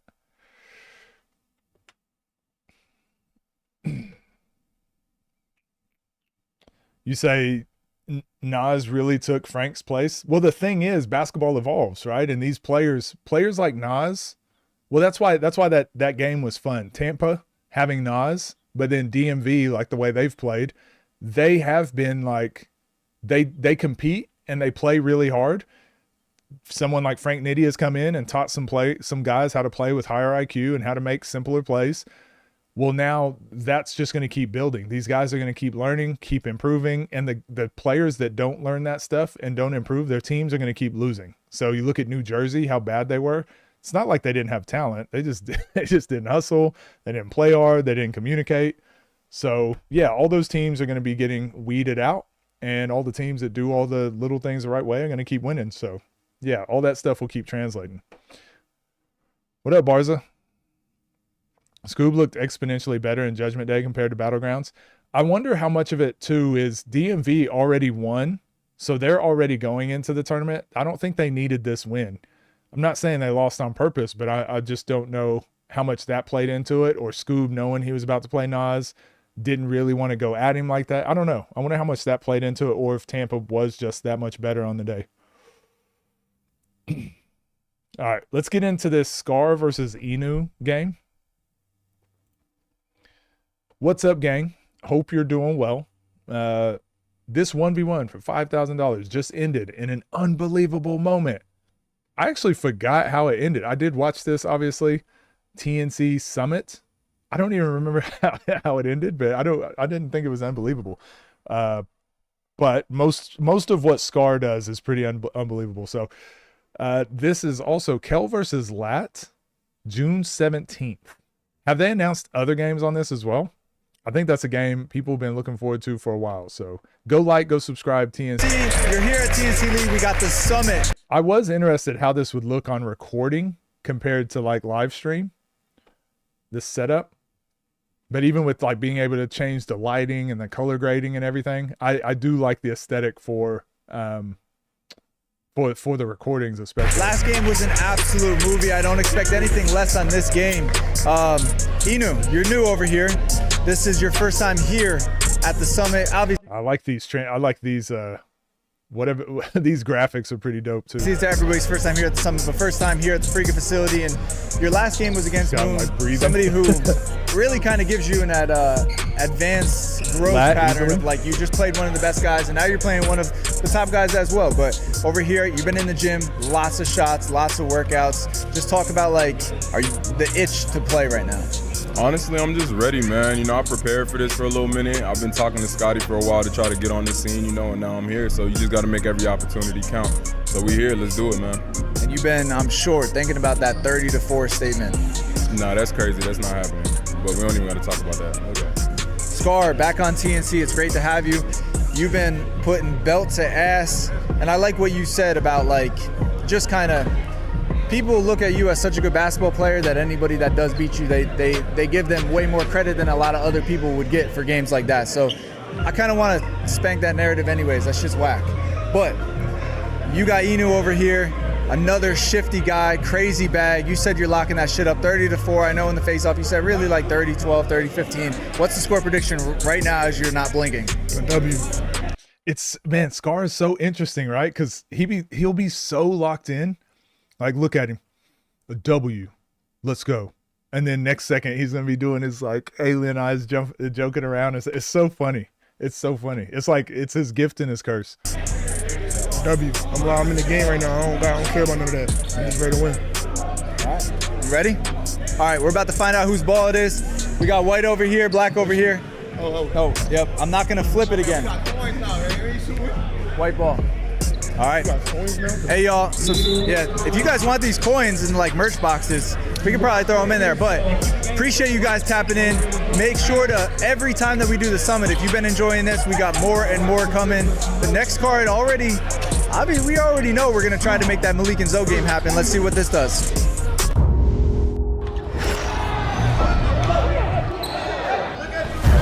I like the Summit. Is this new? Is this new? Have I seen this? Did they have this on the last game? So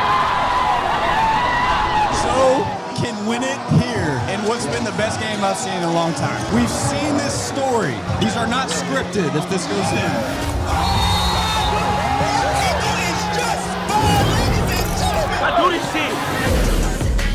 We locked in, man, at the summit. I don't know if I can play this. I don't know if I'll get copyrighted, but this is just too good. I don't care.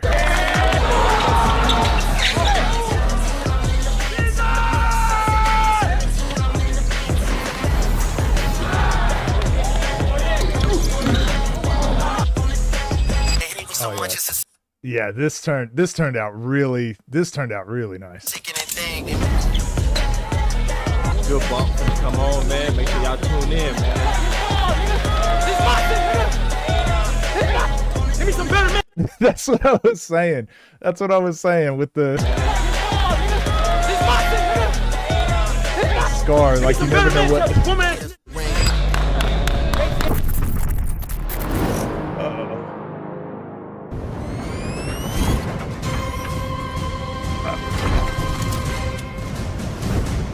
Bro, I feel like I'm about to watch a movie.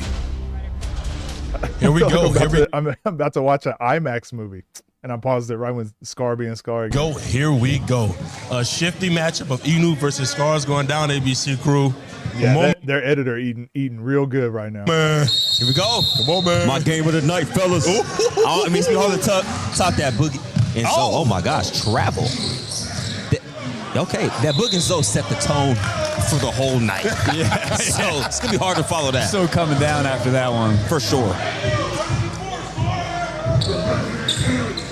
Man, I think Inu has played. I like that. Three ball from Scar. Scar did this a bunch this game, I remember. So I was going to try to get through this without pausing too much. Scar did this a ton. And this is part of it where it's like, this is not a bad shot. But you know how we talk quite often where it's like elite, relentless players, if they see a shot that's like a 7, I'm just going to take the 7. I'm not going to try and go shoot a 6 or I'm not going to risk getting stuck in a 2 or a 3. I'm going to go take the 7. Like Scar's got a 7 right now. He already made a good move, drive to the basket. Like you've already got a 7. You're going to end up inside the elbow, probably something highest percentage shot in basketball. Like you've got the angle. But the fact that he like gives that up for a 3, which again, he can make this. I don't know how often Scar practices, step back threes going to the right. Maybe he does. Maybe that's his go-to shot. But I think I'm pointing that out now just so whenever we do see it later, I can just be like, remember what we talked about earlier? Whereas with Inu, I expect that because I'm pretty sure, correct me if I'm wrong, he didn't play in basketball like in high school and college, right? A lot of people feels that jab 3. Oh my gosh, Scar. Oh my Lord. That's how you start a game off. He's been on a tear. He's just picking right up. Another one. That joke. So 3 threes. So he started off with 3 threes. And this is where it's like, yeah, but I can shoot. It's like, yeah, but 33%. Right now he's scoring on 33% of his possessions. And at the elite players, what are they averaging when we've been looking at the stats? Around 40% and up is what you want to be scoring out of 4 out of 10. So you want to be scoring like 40% or higher. Scar's shooting 33% right now, which again, I'm being very critical because this is a trend that we've seen over the last few games and hopefully he sees this and is like, oh, so it's just make those slight changes. Yeah. Did me. He's an alien. So this right here, I expect this from Inu. Like he actually has like a pull up. He has a pull up too right here. Scar's giving him this shot, or he has a full speed drive left. Like Scar is letting him go left, and Inu is just not doing it. But Inu talks about it. He talks about it this game. It's like, he forced me left. I got to get better at doing that. So he already knows. But yeah, I expect that from Inu, right? Something that he needs to lab out and get better at. Short. But this is where Scar, it's like, all right, we're getting into top 5 matchup territory, top 10 matchup territory. This is where you got to tighten up some of these screws and you'll be all right. Always did love that bomb from Like that's a good move. That's a really good move. Get downhill, shoot a layup, make Inu guard you. on his drives to get there. So he started this game really well.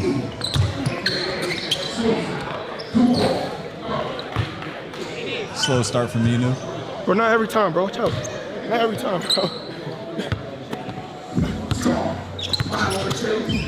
Oh my gosh. I actually got the chance to play a little bit with Inu, and I had to shoot it that high too. And this is what I mean. This is okay. Like Scar should be having fun, right? But just remember, he was like, "I'm locked in. I'm locked in. I'm just gonna win." And he's like, And I had to shoot it that high "He's too. on bullshit. You know, it's still fun. So it's just that fine line. It's that fine line as a hooper and an elite hooper. Like the subtle differences. Against Moon, there was a lot of putting the ball on the floor. Changes the game. Yep.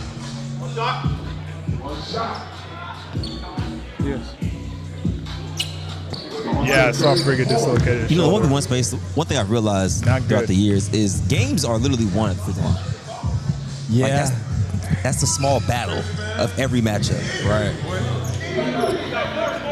Preserving his energy for defense. Oh, good hand. Wouldn't it be more efficient to just give the other person the ball? You do want it to be Save even more energy. for a reason and getting to a spot and then with a hard counter. You do want it to be This right here. This is where Scar needs to live. I don't think Inu could guard him going downhill for an entire game. Scar's going to get a hand on a lot of those. Well, even further that, you don't want to go right against Scar. He literally sits on the right side every time. So every time you cross back right, if you watch him, a lot of his steals come with that left hand. The poke, right? Yeah, Oh, for sure. That's yes. true. A lot come with that left hand. So when you bring it back to that right, he's already sitting there. He's doing a good job of that against Ryan. That's a great point. Because a lot of people, he plays a right-handed, so they want to go back right. So he just sits there. Oh, that's tough. Now that's putting it on the floor for a reason. You got shot. space there, just rise up, shoot it. But I feel like a player like Inu, if you send him left the whole game, he's definitely going to get a rhythm going left. Absolutely. Like that's not. Here we go. Wow, good start from Inu. Man, I forgot. I've been watching so much basketball. I forgot how this game went. Good Jab decision. three. Uh-oh. I just love that though because you live with that. You live with that. You got to mix up the shot chart a little bit and make him respect that. And I think he's going to have to hit at least 4 jab threes to win the game.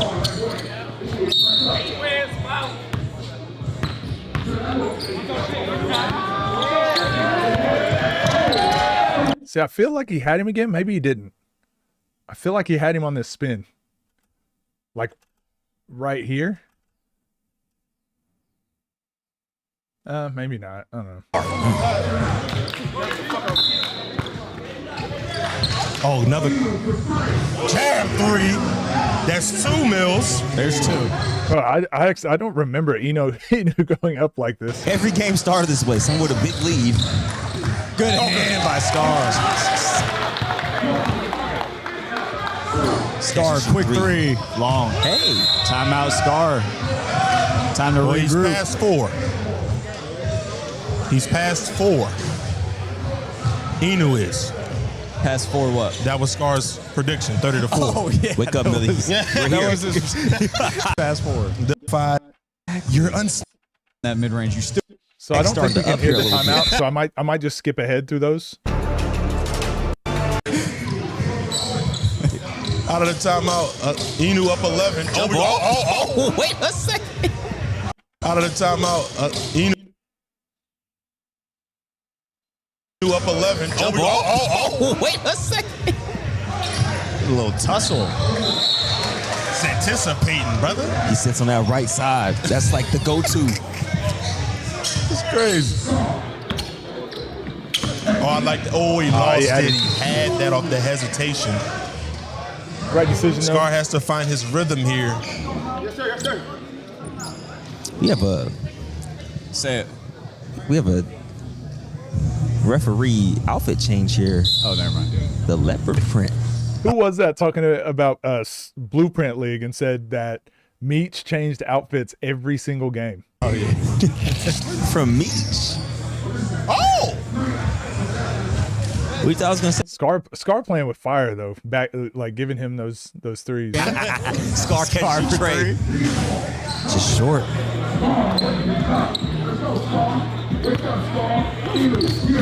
Oh, spot getting. I love that. Oh, spot getting. I love that shot. So I don't know if Inu is going to watch these breakdowns, but I'll start doing this breakdown as if I'm coaching Inu. This is a really good move, and just needs to tighten up his angle a little bit more. But like playing too far east and west. But like look at all that. Like you have all that angle to the basket. So now just think about, we talk about this all the time, right? Like we want to actually be driving, and a lot of this you can just watch the way Lat plays, and he does this probably better than anyone in the space, but we want to play through the elbows or play to the elbows. And then your next counter can be getting to the elbow, Scar overplays it. Now we can get back to the middle, or we get to here and we can hesitate and then get to the bucket. So yeah, it's just just tighten up your angles just a little bit, because he keeps getting stuck like shooting these twos like way out here, but try to get your drives like just a little bit more inside the elbow, inside the block. I think that'll help Inu out a ton. I think it's going to make his percentages go through the roof. He's really explosive and really quick, and I think he'd be really tough to guard getting to those specific spots. Sanders right now. So I know you like this approach where somebody fouls when they have an advantage, especially in their first possession, but I like the fouling that, as crazy as it sounds, I like that he's fouling right there. Oh yeah, you don't want to check it back up. Oh my gosh, you don't want Scar to see them go easy. See that was another situation. Oh yeah, you don't want like I always say, do your moves expecting them to work. Scar gets him with the hesitation. He's out of the picture. Like Scar, you're gone. Like that's a dunk. But now it's like sidestep, step back, fade away, highly contested three. I just felt like he was so hesitant to drive. And so I don't know if he was in his own head or just maybe wasn't feeling the drive, but I bet. Oh man. That's three. That's Hey, three. This game could have got really ugly. We talking about darkness under the bed. There's a lot of fours going on. This prediction was 30-4. They're both yeah, wearing the well. number 4. Man, imagine Inu hits that and it's 17-3 going into halftime. See a Scar to scratch here. Here we go. Oh man. No. He Loose needs laundry. Some, what does Bron use? It's called a ready hand, Chalk, I think. just regular chalk, ready hand. We still see the angle here. See, he does the same move, the little backwards negative step to like get his power going, but he likes to drive with a crossover step, which doesn't really matter, especially if you're really explosive and quick. Just go. So full speed left for Inu, which is good. Plays through the elbow, and honestly, like that's a dunk. I don't know why he did a fake here, but like veer in the Scar. Like there's no need to be stopping. You should not be stopping. You're already ahead of him. Your shoulders are in front of him. That's a dunk. Get to the backboard. But makes it a little bit more difficult than he needs to, but still a good move. But this is what I meant by I expect Inu to do this stuff. This is just stuff you got to lab out. You just got to lab out more. You got to go watch game film and whatever. He'll get better at this stuff. But yeah, I think if he really wants to, Inu's going to be tough.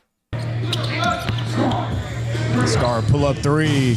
Needs, because athletically such a problem. I agree. To me, he's settling a little bit too much though. But it's open though, B. I feel like you have to take that shot. Make Inu respect it. Jab 3 for Inu. In and out. Except 3 of those rattle in and out. Man, this was a real danger game for Scar. especially when Inu pressed up. He does. Intentional. Especially when right. Look at that spin compared to how Spin's been. Compared to how Scar's been driving, it's been like going east and west, but Scar like right away just knows he's going to the bucket. Shoulders to the backboard. He was about to go dunk. Like just more of that. Just get downhill. Intentional. Meach called it. It should be intentional right there. So make or miss for those watching. He gets ball back.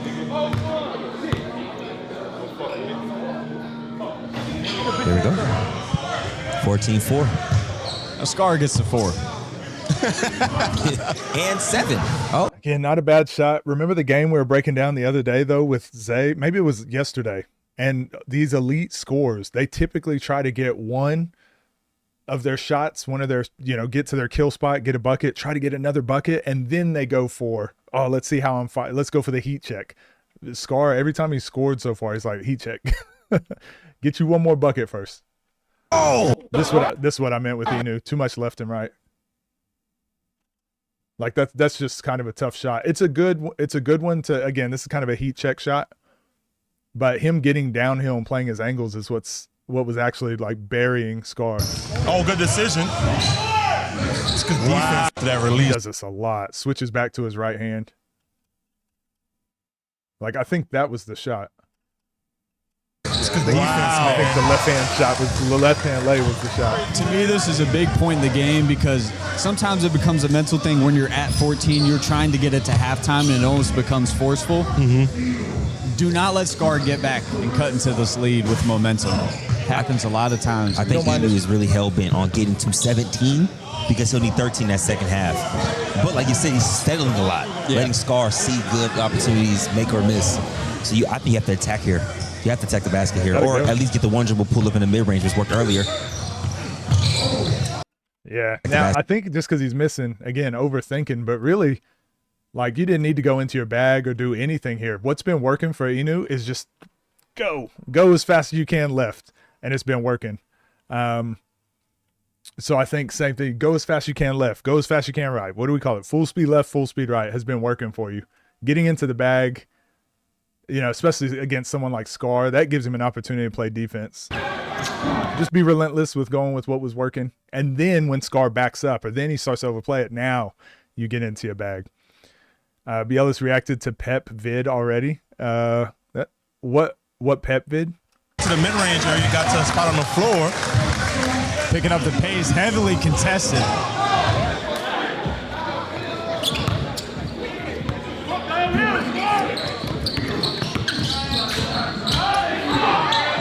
Ooh, something out of nothing. Handsy possession there from Scar. Good, not a foul call. Yeah, if it was a foul, I think it would be on the floor rather than a shot. But yeah, I think they called it a little late.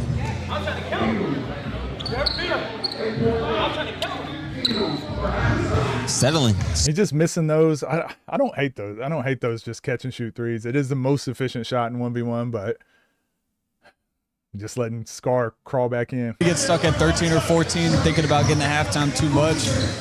Scar can cut into the lead more. Yes, sir. Scar. This has happened every game tonight. So 14-12. Yep. Eventually gonna make a couple.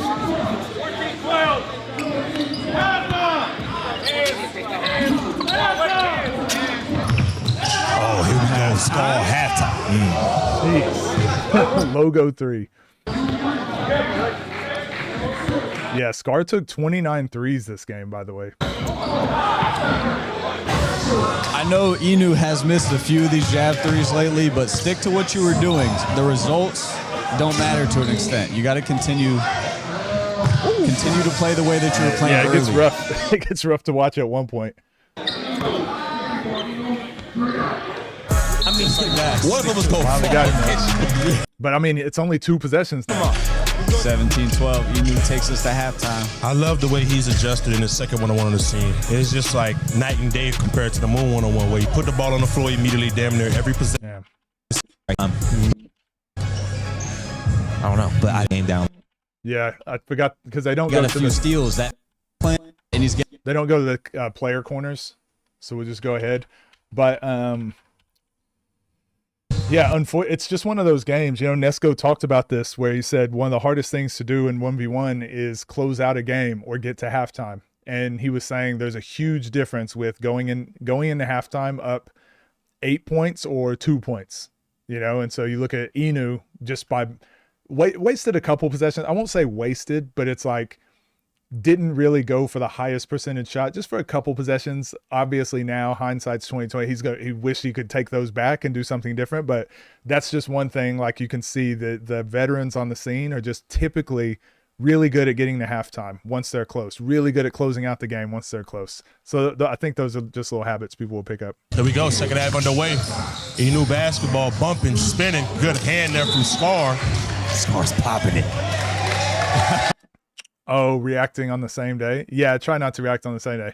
Are me and Bielis beefing? No, somebody posted a message in a private Discord that was obviously like out of context, and they're trying to start or trying to start drama, toxic drama. But no, I don't think so. What a spin move. Damn, this is real basketball again here. So Scar, full speed left. He goes to cut you off. Now it's full speed right. Like, this is real basketball. Filthy.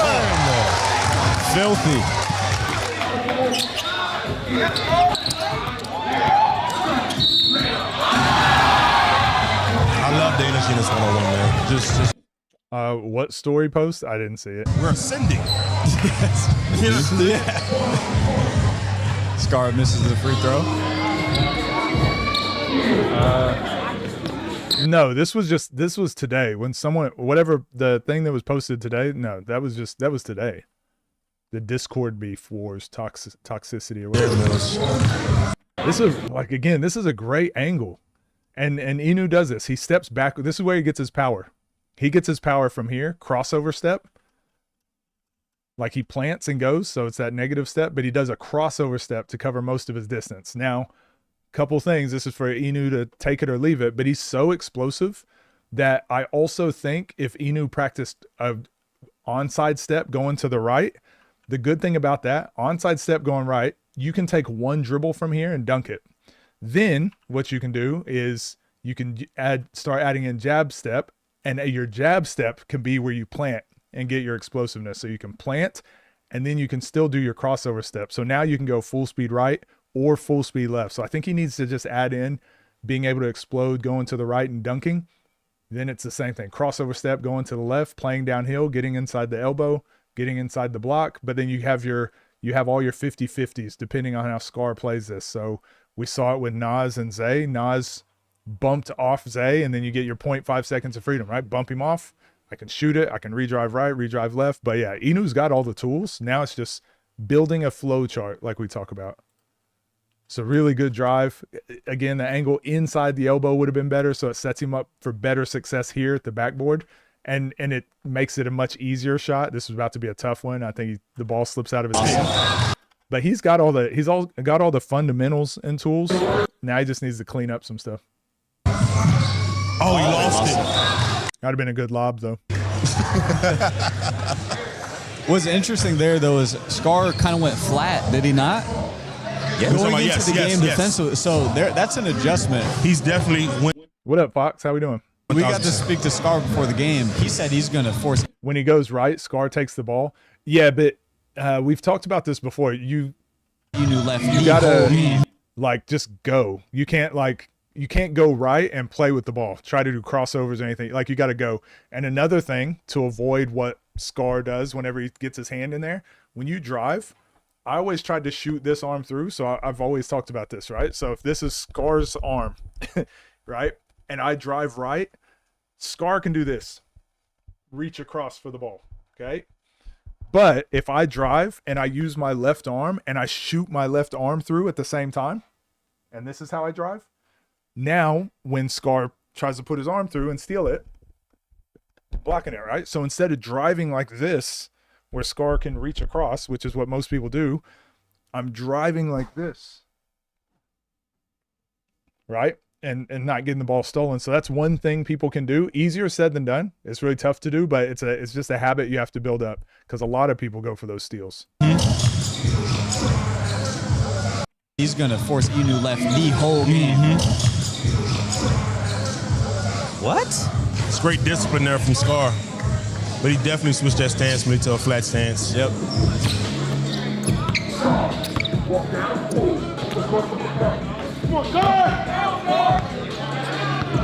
Yeah, people are definitely overanalyzing the negative step. It happens, man.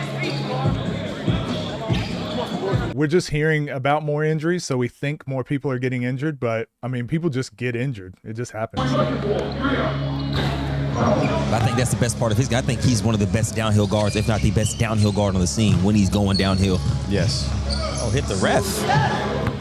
Yeah, it just feels like Inu lost all of his momentum and all the simplicity he was playing with early on. He just second guessing himself.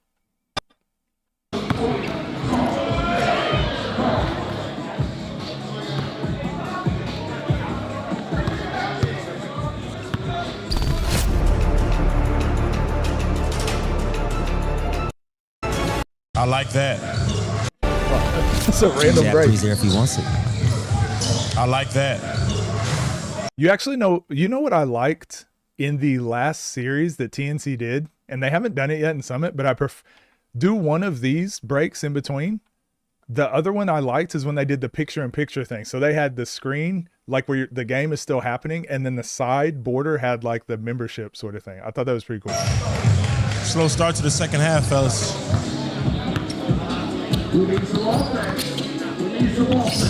Good pace. Short. These are quality looks, though. Yep. Jab three for Inu will be there, I feel like, this possession.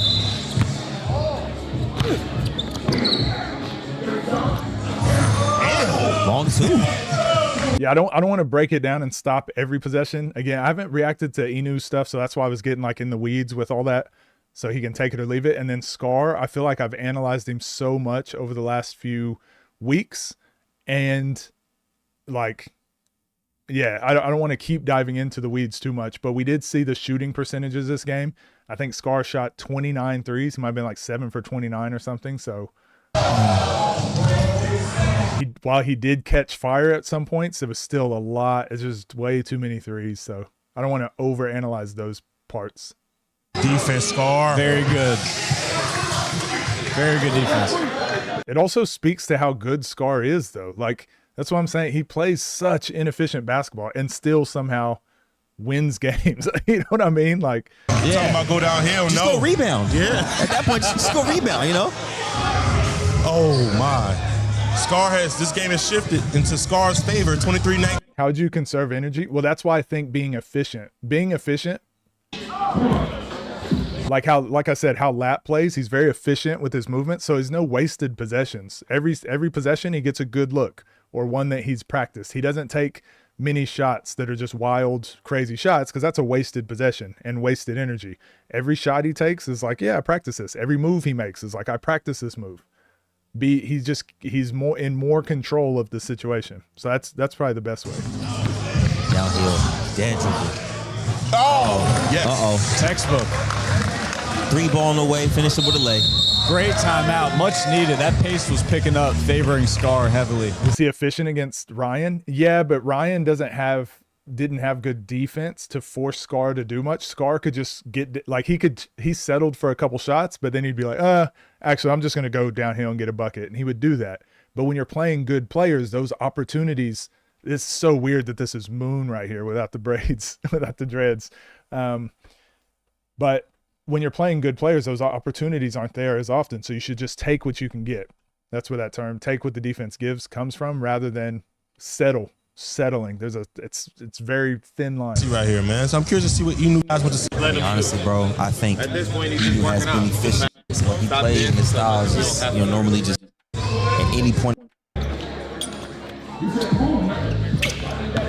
So even right here, Scar driving, right? Like, he's got him. He does the same move Inu does, full speed left. Like, again, I use this from Coach Charlie at Attack B-Ball. Go until they stop you. Like, Scar's got him. Scar's got him. Remember Bijan, we had the conversation with him in the 3-on-3 when he was saying, like, you should never, and as a scorer, you should feel this way. I'm never worried about this guy guarding me. I'm worried about the help defense. So when I catch it, I know I can get by the guy that's guarding me. I'm not worried about you. I'm worried about where the help is. Now, one-on-one is a little bit different because they're allowed to hand check a little bit more. It's a little bit more physical. So no, you technically shouldn't be able to blow by these guys, but you should be able to take an angle. They can't cut off every angle, right? So Scar has the angle. Just keep going. Just keep going. But Scar, whatever in his mind, is like, I'm going to slow down and shoot a 3. But there's nothing in my mind telling me right now that Inu has stopped you from getting a layup, right? Like, look, your shoulder. This is where you would normally send help in a real game. I always tell my players, if someone's driving and you can see the offensive player's shoulders, you can see both their shoulders and their chest, go help, because that means the defender's beat. But so as an offensive player, you should feel that way. If I can get my shoulders around you, I'm gone. But yeah, Scar just so quick to have to make another move.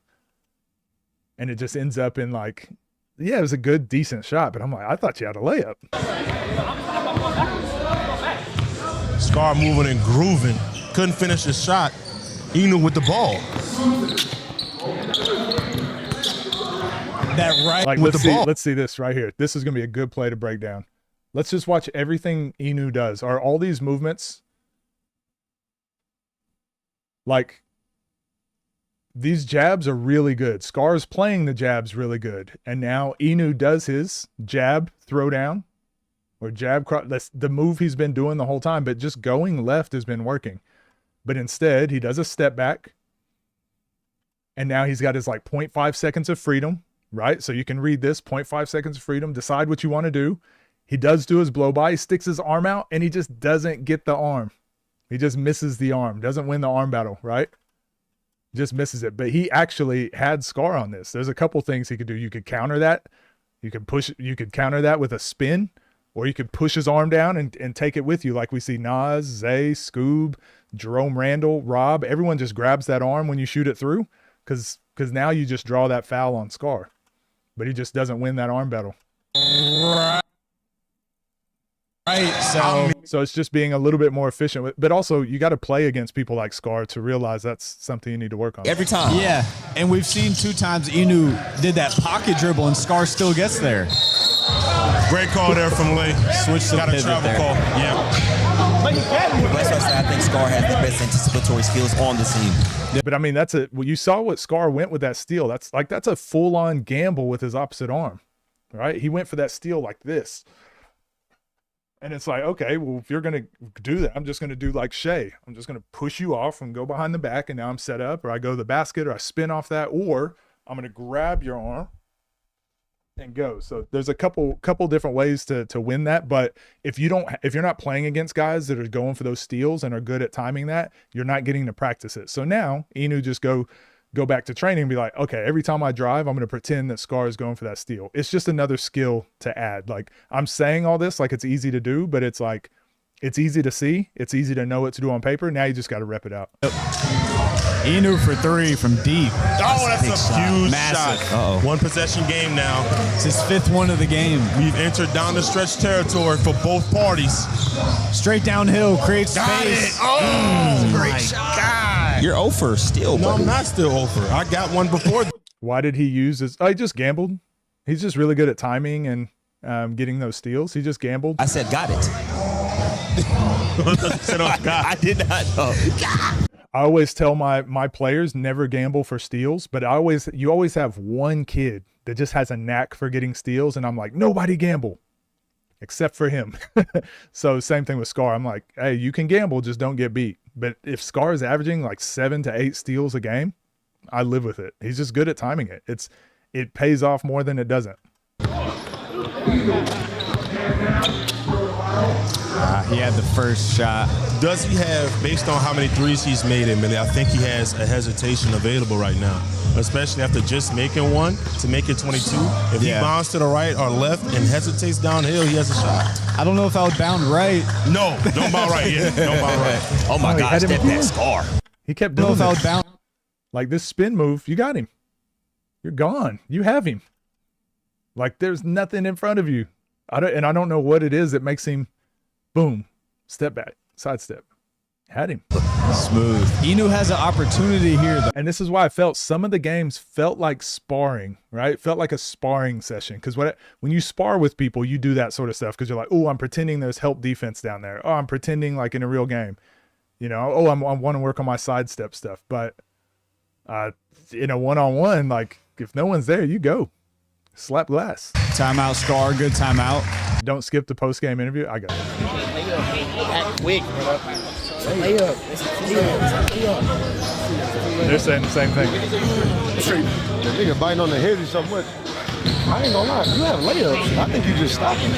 Like that's 2 times I feel like you could have just extended out. That's a layup every time. But those are good shots though. They're open and good shots. I gotta get my breath. You good? Yep, you good. Hey, don't get up until the motherfuckers come over here.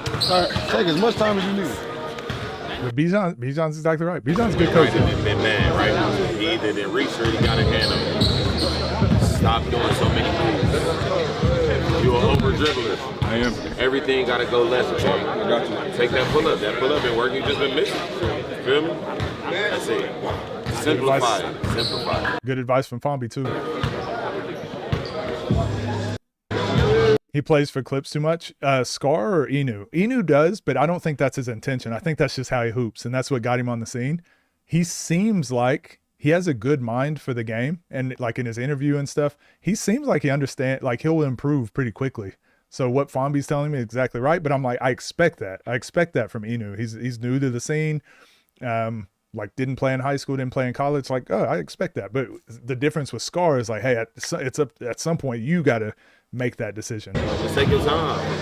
Yeah. Again, coming up, we got Cam versus Reese and then Moon versus Keon. Talking about Scar? Okay, yeah. Yeah, I think most people agree with that. The door here.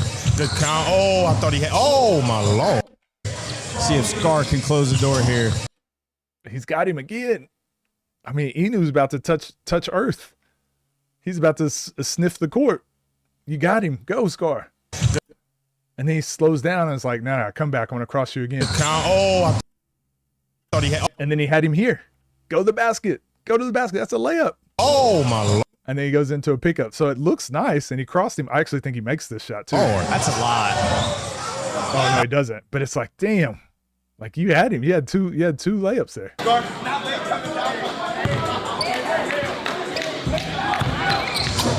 Inu skipped. I actually like this move for Inu. I think this is something he could play off a little bit more. But again, he needs to practice different footwork.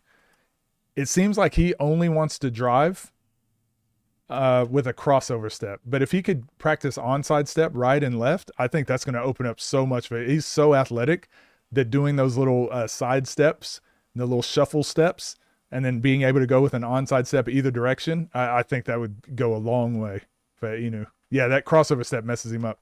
Scar got a hand.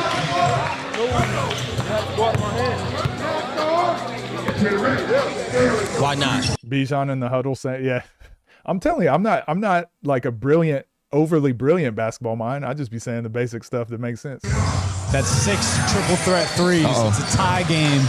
Why do you choose to use the opposite arm?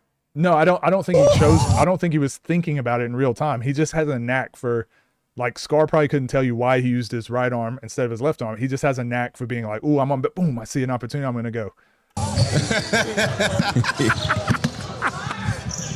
Oh, my God. 25-25. Mid-range part is strong. Scar with the left. And one. Oh. No, I did live there for 13 years, though. Wow. That's actually a bad foul. All right. Now, this is the free throw that we all need right here. He's gonna make it. B, he makes this one. Got it. Say it, B. Oh, it rims out. No, there's no way. That word is just cursed. It's insane. If anybody says it. Inu down 2. He's going to make a 3-ball here, fellas. Oh, he's going downhill left. Sneak late. Oh, man. Now the 3-ball. He sends him home with a 3-ball similar to the way Zoe did Book. Are you kidding me? Is it just white jerseys winning the whole day? This is what I mean. You see what Scar did? I didn't notice this watching the live. Watch what Scar does. I didn't notice this. Kick the shoes, and it's like, it's just, that's why I'm like, I never want to be too harsh, because it's like, I think Scar just having fun, man. And there's nothing wrong with that. I think he's just having fun. Is the jab 3 there? Well, he's talking to him. Oh, my. Oh, no. I think he just said, I'm going to make content out of you. Inu for 3 for game long. Damn, he really could have ended it right there. Scar's living on the edge. He can end it now. Scar. Oh, he does, man. He does it. No, he wasn't trying to get a clip. He was talking trash to him because of what Scar did. I just showed you, right? I'd have been mad too. Like, Inu's trying to take it serious, and Scar kicks his feet and tries to trip him. And now Scar's acting like he didn't do nothing. And like he's genuinely mad. He's not laughing. He's genuinely mad. He wasn't trying to get a clip. I'm gonna make content out of you. It's funny. Gave him it. Scar's living on the edge. He can end it now. Scar. Oh, he does, man. He does it. I don't think it was a stupid decision. I just think this is like one of those mind games. Some people, you know, you kick their leg. And now maybe Scar took him out of his mindset. Like maybe it was a brilliant move by Scar. Maybe that, or we've also seen it go the other way, right? Scar doing stuff like that and it backfiring. Look what happened at that Keyshawn game. That first Keyshawn Scar game I watched. Scar started joking around. He was killing Keyshawn, started joking around, being silly, and then Keyshawn caught fire because he was mad. So it's like it can also backfire on you. 27 all. Inu can close. Left slot. Inu wants that clip, Millie. Travel. Great call by. He actually did travel a couple times with that earlier. I don't like that it was called, but it was the right call. He's already done it a couple times. I'm telling you, bro, he got his brain. Something at the basket. Oh, great decision. Great decision. Uh-oh. Absolutely. Uh-oh. Welcome back to TNC, Scar. There was no foul there. I thought there was a foul, though. You thought it was a foul? I thought it was a foul. Any shot will win it here. Hezzy. Short! Scar sent Inu home, baby. Gets the victory. Man, Scar just has so many moments of like goofy, but then serious, but then goofy, and then serious, all in the same game. It's so funny. Door on Inu. Wow, hell of a game. He's isn't he like 23 still? Incredible, fellas. Hell of a game. Yes. All three games have went over the projection on Prize Picks. Yeah. We got some sign respect. But y'all know who the fuck is gonna win this shit, man. Elliot, the fuck up, man. Now, give me some better matchups, bum ass nigga. But he's saying, give me better matchups. But it's like, ugh, that went down to the wire, man. And he had a chance for a game winner. He had to win that one to start off the run. Yeah, it's going to be incredible to see the aftermath and the fans' reception. And I will say, a win is a win, right? It doesn't matter how close, whatever. A win is a win. But it's just like you're playing with fire. Playing with fire. Inu starting this one-on-one.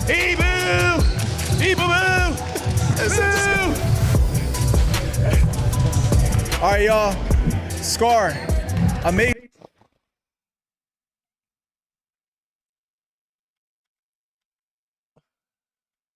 Better matchups, bum ass nigga. Coming up. He had to win that one to start off the run. Yeah, it's going to be incredible to see the aftermath and the fans' reception to Inu and starting this one-on-one. Scotty over it. Scotty is over it. He's probably he's like, I got to be around this for 10 hours today. I'm over it.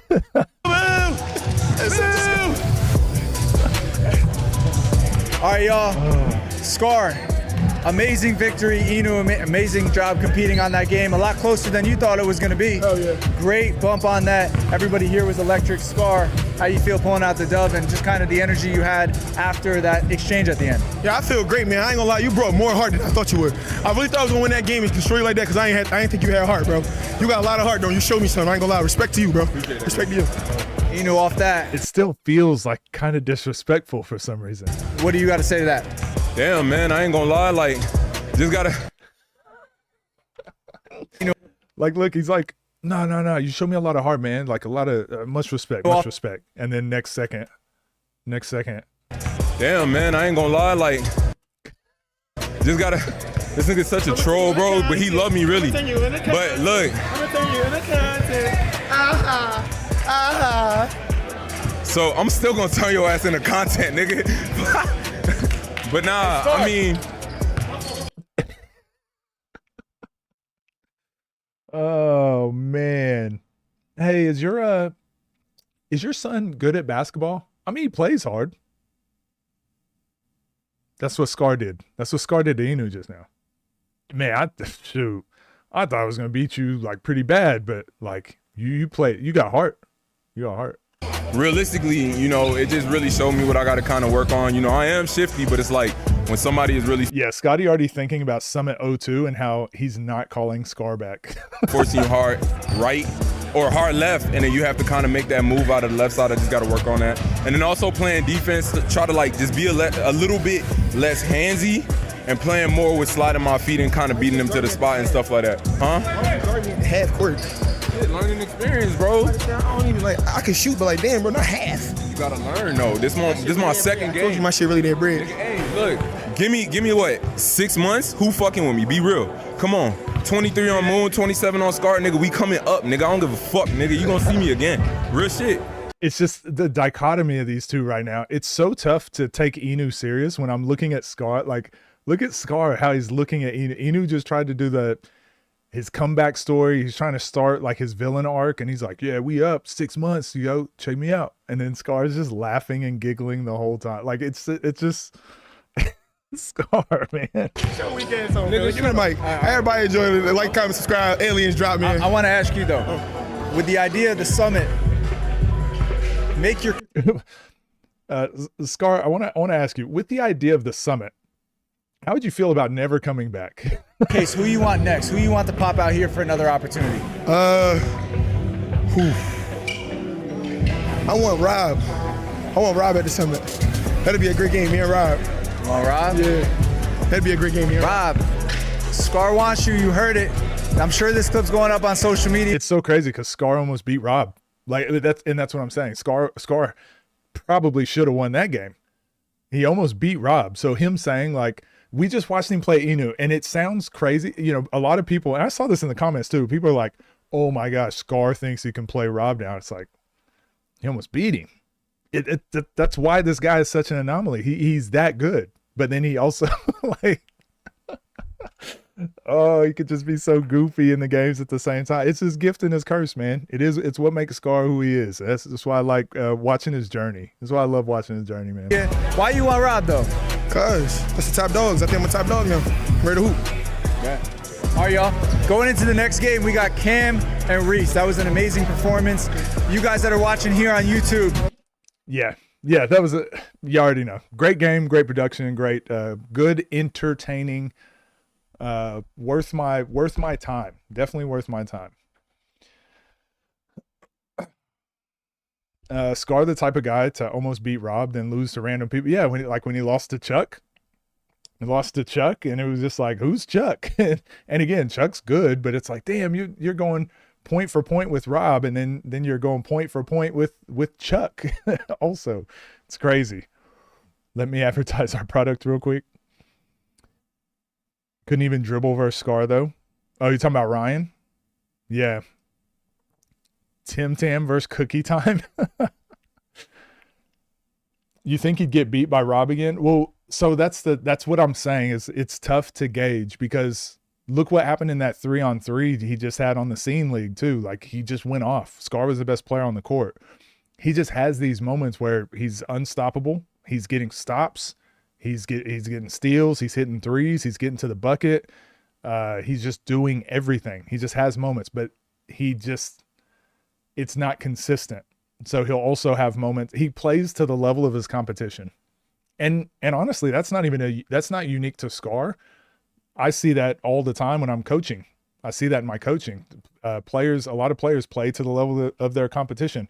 And it's an elite skill that you need to build to have like that mentality of like, no, I play relentlessly no matter who I'm playing. You heard Zay in that interview on Backcourt Connection when he's like, I just want to win at everything. I'm competitive. If I want to race to the door, who can get to the door first? Who can finish their cereal first? He wants to win.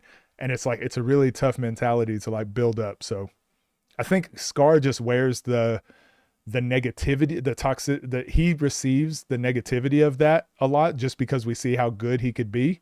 But I'll just be honest. I think that it's more normal that players have that mentality than the winning, relentless mentality. I got Deuce beating Ryan. That'll be an interesting game. I don't know how that's going to go. I don't know if they're both going to go into it being like, hey, let's try to get clips and let's try to be entertaining, or if it's going to be like, I'm trying to win. The joy Rob is that he plays down to his competition. He doesn't know how to just destroy people and put his foot on their necks like he is supposed to, and that's why he gets that's why he doesn't get the top dogs. Yeah, I can see that too.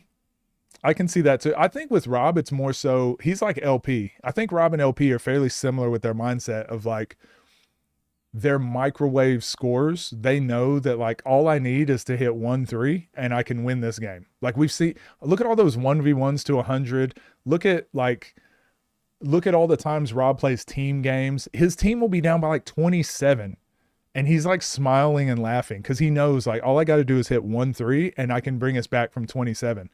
The problem is you should not be comfortable being down 27 because when you play elite competition, those relentless type of players won't let you back in.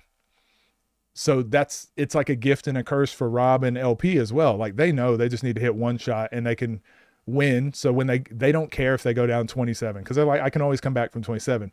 You look at Zay though, you look at Scoob, you look at Nas, they're like, I'm doing everything I can not to be down 27. I'm going to compete every possession. I'm going to compete every play. I do not want to be down 27. So I think that's a slight difference in mentality, but it's also because what their skill is. You know, Nas and Scoob and Zay don't really have that microwave skill that LP and Rob do. Just picking him on that J-Law matchup. Winners win. Imagine Shadell with Zay's mindset. Exactly. And we've seen it a couple times. We've actually seen Shadell play like that a couple times. I don't think Deuce can actually play a different way. The awkwardness may be his real game.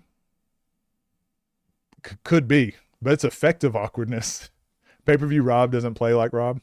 Rob plays on cruise control. I think Rob will go down the hill on him a lot more now because how much bigger and stronger he's gotten. Maybe. I don't know how to describe it. When Rob is playing a pay-per-view, he turns off. What camera are you using? The quality is so clear and professional. I use a Sony A7S III. Thank you. That's how Rob beat Zay. Rob just happened to make a plethora of shots early. If you started cold, I think Zay, yeah, for sure. But that's why Rob can beat any top players too, just because he has the potential of like catching fire. I mean, some of those threes, yes, Zay was like letting him shoot, but like, I mean, they were still like logo. It was still like half court. It was crazy. It's probably why Zay beat LP post game. Look, LP was still processing. He lost and that game's over. Well, yeah, I mean, I don't think it was much to break down with the LP Zay game. Like Zay just went at him for 30 points and LP just wasn't in that type of shape. That's like a different type of conditioning. I ordered some books last night and it's saying that they're already about to be shipped. It seems like Rob has to have a catalyst to get him there. Even with that catalyst, he doesn't stay locked in. Only time I feel I was watching a truly locked in Rob was when he was betting his own money versus G5. Yeah, I still feel like Rob didn't go downhill and attack him for 30. I think Rob knew that there was no way he was losing that game. Only played down to his competition versus DA. Most of Rob's wins is a 15-point margin. What scalp shampoo do you use? It looks so clear and professional. Well, if you don't have hair, you don't need to use shampoo. You can just use soap. just use some soap. That's a $1,000 to $3,000 camera. Yeah. Yes, it is. Dang would be proud. $2,000 camera. Coach, you got it. Well, it was a good investment. I do make my money by working on YouTube, so I think it's worth the investment. I used to have a Sony ZV-1. It's like a smaller camera, and that was really clear and professional, but it was like 4K, and I had to have a dummy battery, and it just like I don't know how to explain it. It just was like just under the quality that I wanted, whereas this one obviously shoots in 4K, shoots in 8K or something like that. But yeah, I can use this for a lot of other stuff too. Getting bumped every play full speed takes a lot of energy. Yeah.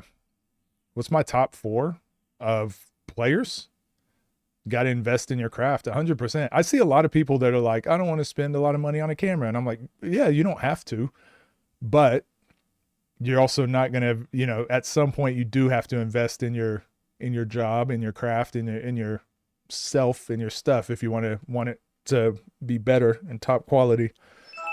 Because I know a lot of people that will go out to a club and spend $300-$400, but then they're talking about me buying a $2,000 camera. Honestly, it's the lenses. It's the lenses that are expensive. What kind of books? Game theory. One book on game theory, another one on skill acquisition. Because I told you I'm doing a lot of research for CLA at the moment. By the way, I have an exciting interview tomorrow around that. But yeah, just a couple game theory and skill acquisition. A real popular streamer that used a same 720p for the past 15 years. Yeah, and that's okay too. That's okay too. You don't need super high quality for streaming. I didn't buy this camera to stream. I bought this camera to make like my YouTube videos. For sure, having a higher quality camera is better for when I'm editing and whatever. So I use it for my YouTube videos. I use it for taking photos. I use it for taking and doing coaching clinics back in the day. I've had this camera for 7 years or something, 6 years. But then I'm like, oh, I can also use it to stream. So it's definitely paid itself off, over 100 times probably. The amount of use I've gotten out of it. Business expense, absolutely. Let's find out Coach Sneaky Rich. I'm not, but if you start seeing some gambling ads, some sports betting ads, just know I probably bought a new car. Some alcohol on the head might work. And a really popular streamer, you just still need an editor and filming vlogs and games. I do, but I do need an editor, but mainly for these type of talk segments that I do in my streams, I think can be turned into good content. But I don't have time to go through my streams and do that. So I need someone that can do that stuff. But other than that, I'm still probably going to be editing my own content over on the main channel and stuff like that. Game theory. Game theory is like why people do the things they do. So game theory is like, have you ever heard of like tit for tat? So if in a typical situation, if I'm selfish and I always do what's best for me, and this person is really nice and they always try to do what's best for both of us, I'm going to end up getting the most out of that relationship because I'm always going to take. They're always going to give a little bit and take for themselves and give a little bit, take for themselves. But at the end of the day, I'm not having to give anything. So the selfish person is actually coming out on top. That's why we can talk about capitalism. You can talk about all these things, but a lot of it just boils down to like that game theory mindset. So understanding game theory is really important when it comes to understanding business, understanding how to sell things, understanding how to market things, but it's also really important in sports. So I'm just doing a ton of research. I've dabbled in researching game theory, but now that I'm doing this CLA video and some other discussions and things I'm wanting to do some studies on. I think having a deeper understanding on some of that stuff is going to be helpful.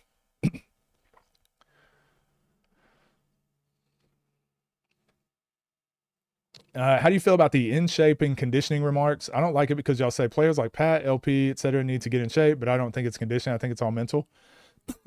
How do I feel about it? I don't really feel any type of way. I do think sports and elite competition, strength and conditioning is it's one of the foundational blocks. So if players don't have that strength and conditioning, then it's like strength and conditioning is a part of it. Strategy is a part of it. Technique is a part of it. And what skill set is a part of it. Like those things, that's all a great athlete is. It's just a combination of those things. So you can say it's mental. Well, it's okay. That's a strategy and a tactical problem, I guess. You think the LP versus Nas game is dead? No, I don't think so. Something interesting needs to happen for that game to be exciting again. Holla at your boy. You got it, Fox? You can take my segments and turn them interesting. Go ahead and get that prize picks. Game theory, the study of how actors interact, compete in games, leading to advantages, disadvantages to either side. Thank you. That was way better than the way I put it. Art of Human Nature, similar. But 3651 Life said it way better. Eat fruits 30 minutes before playtime. You're going to automatically have more energy.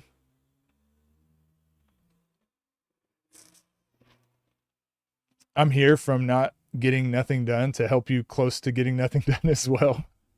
What up? No, we watched a couple videos. I probably only want to watch one or two more. Cell said it's not stamina and conditioning. They just need to win the game, which I agree because they're in shape. Well, yeah, like I said, then it's tactical or it's strategical. It's strategic. But if you talk to a lot of the go talk to a top 5 player, a lot of people that don't know what elite shape and elite conditioning look like or feel like can't explain. Like they can't explain if you've never been that, or if you've never been around that, it's really hard to explain it. But elite conditioning allows you to use your brain and execute your game plan.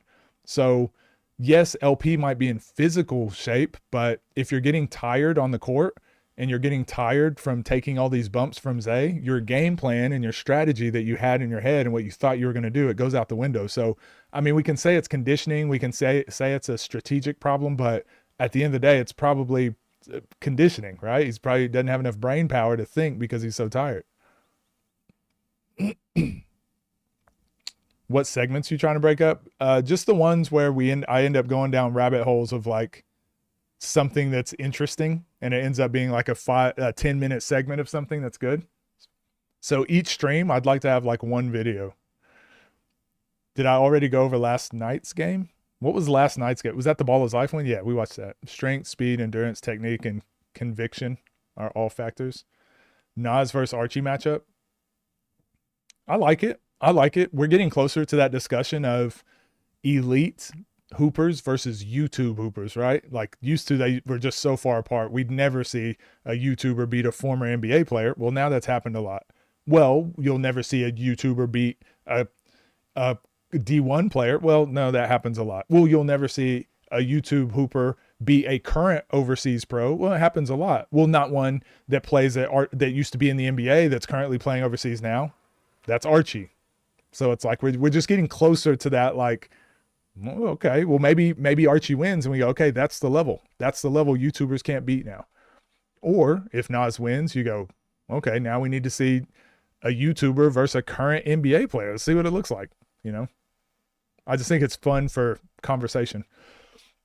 LP needs to join TNC after his loss to Zay just for a fresh atmosphere. Honestly, I would love to see LP get some like play like 4 or 5 people over there. Go do like a season or 2. OTD doesn't really mess with him. With LP? What? LP's like OTD's number 1 guy. What do you mean?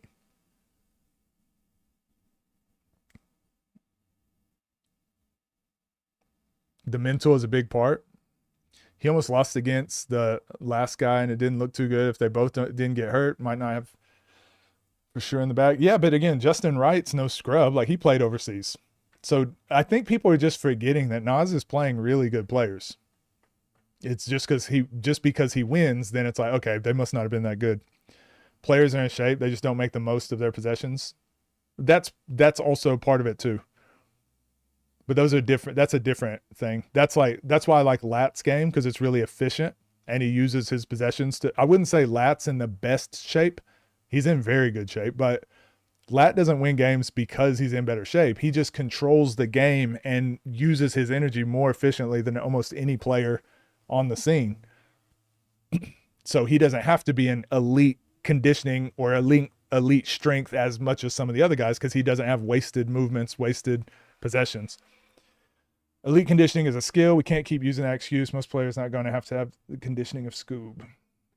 I don't know if people are really using it as an excuse. I know Scoob is like tired of hearing people say that, because a lot of fans do say the only reason Scoob won was because of conditioning, but I haven't heard that lately. I haven't heard that as much lately. I was hearing that whenever Scoob was beating LP, he beat somebody else and they're like, it's because he's in better shape and that's it.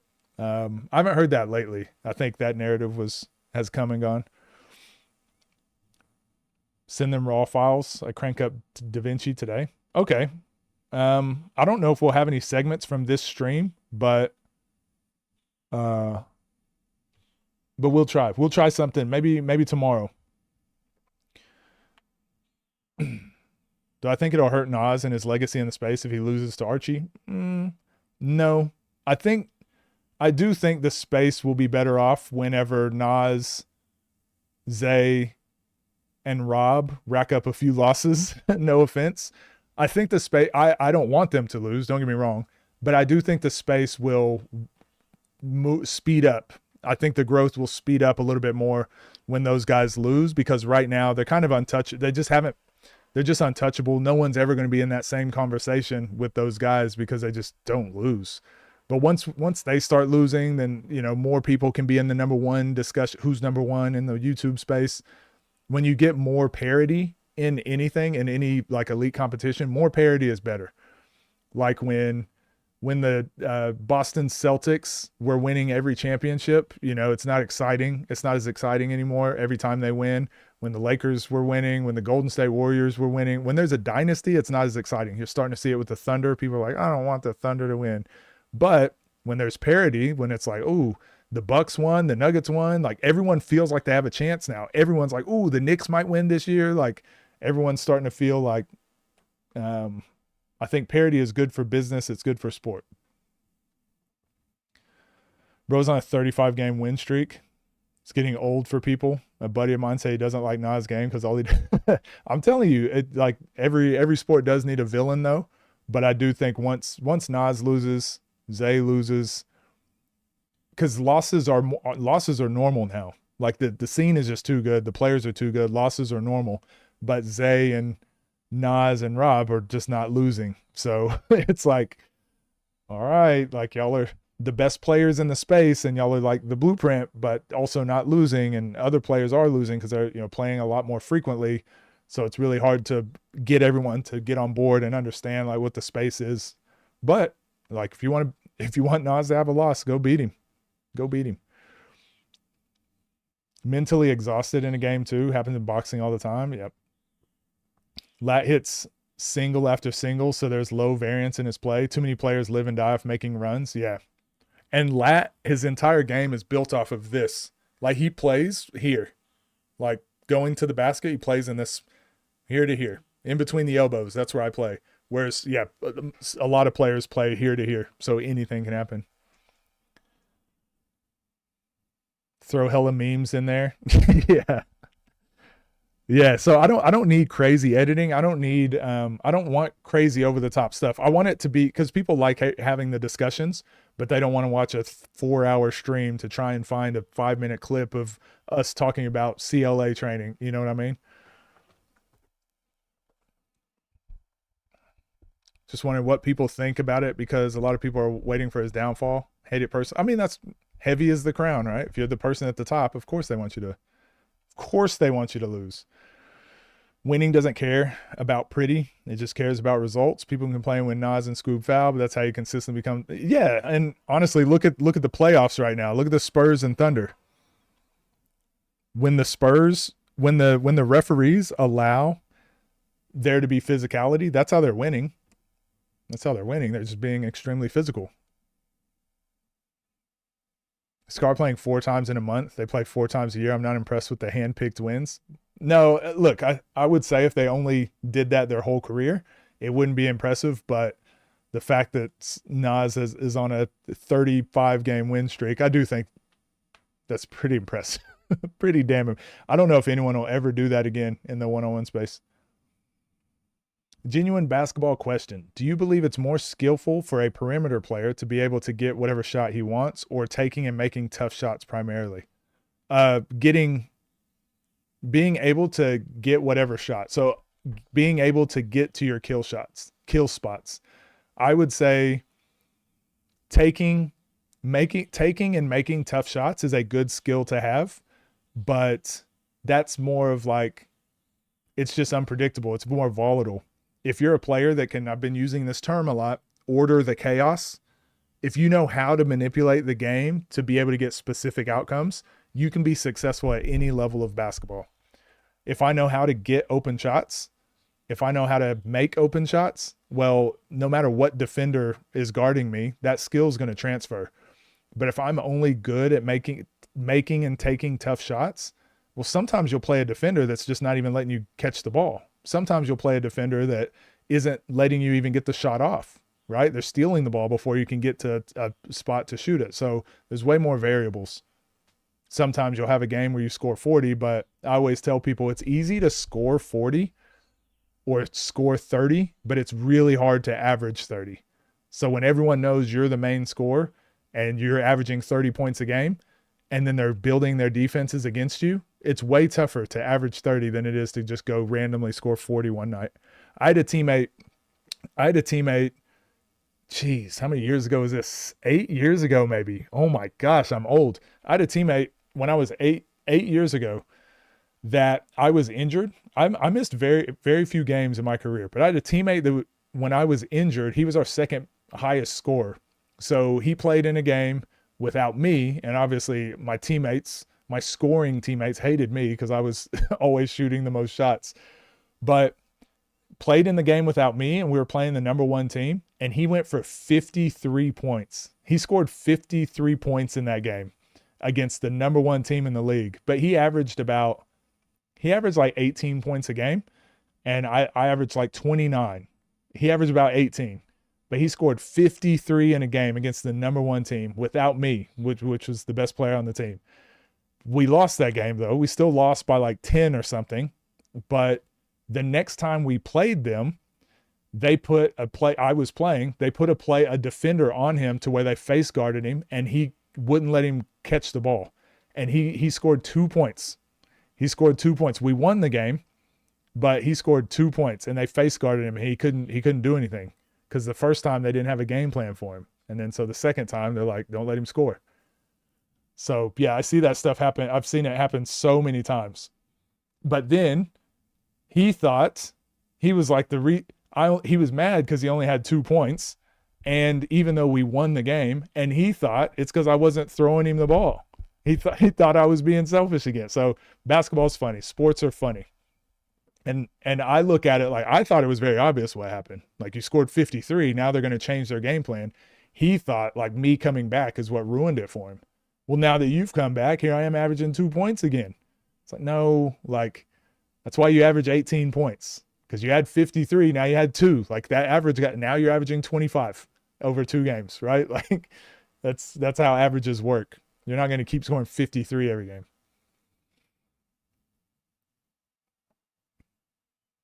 Are kill spots something you just have or something you develop? You develop. I mean, Kobe and Jordan, right? If you look at how they played when they were younger, like when they first entered the league, they'd shoot from anywhere. Their shot variability, they'd shoot tough shots, fadeaways. They were trying to get a dunk, a layup, a deep three. They were shooting everything. They were shooting everything. But if you look at later in their career, most of their shots were coming from the same spots. Majority of their shots were coming from very specific spots on the floor. Pause. Me doing that action. It looks weird. When you say Nas, Scoob, etc., losing more will expedite the growth of the sport, you mean like top 5? Yeah, I mean once the rankings aren't so top heavy, stuck at the top, once we get like rankings that are constantly changing and moving and new faces and new names coming in, I think it will drum up more interest from more places. I feel like Scoob and Nas and those top 5 players now are probably getting a lot more negativity than positivity online anyways. Simple cuts, occasional cutaway or sound if relevant. Yeah, I mean, you can experiment and try some stuff, but yeah, mainly I just want to get these onto like the 3rd channel because I think we have a lot of interesting discussions. Even like, for example, the discussion we just had about I had a teammate one time that blah, blah, blah, averaging 40 points. I think that would be a cool little segment. But I didn't record it. Because I didn't know we were going to have a good segment. But I'm like, damn, that would be good, something good to have in a video.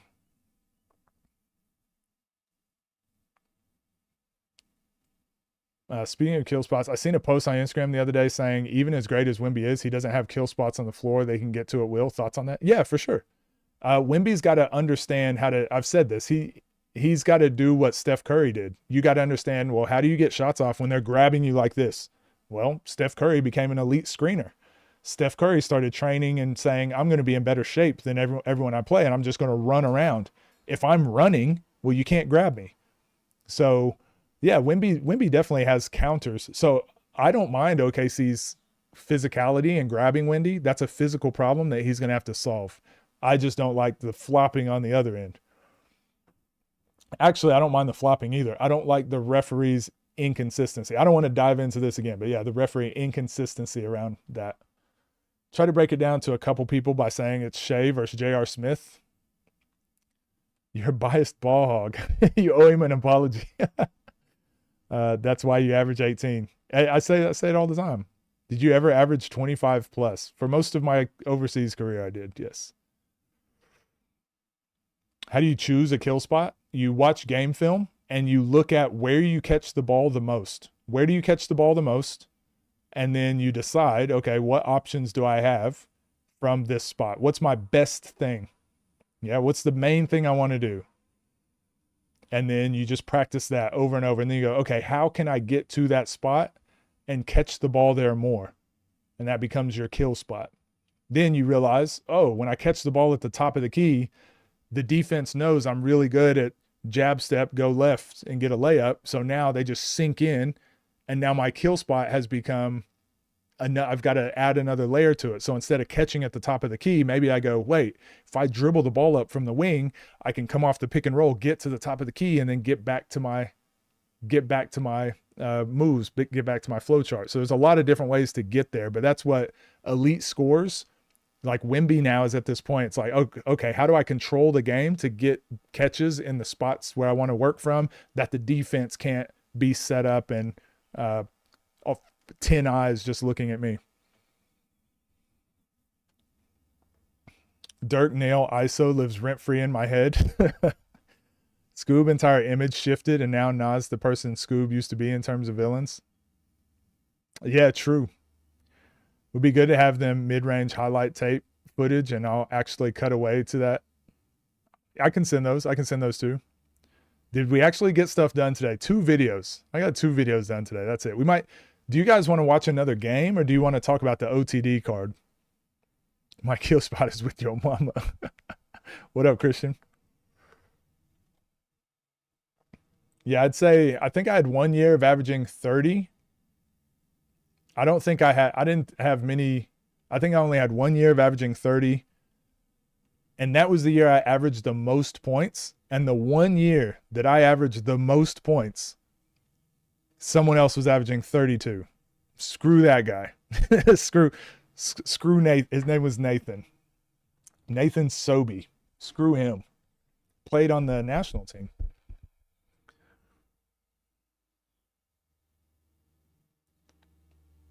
OTD card? All right, let's do that.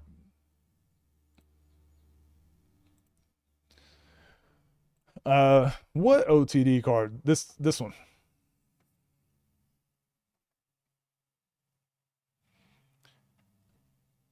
You can really turn from being a villain to hero by winning good games. That's what Scoob did.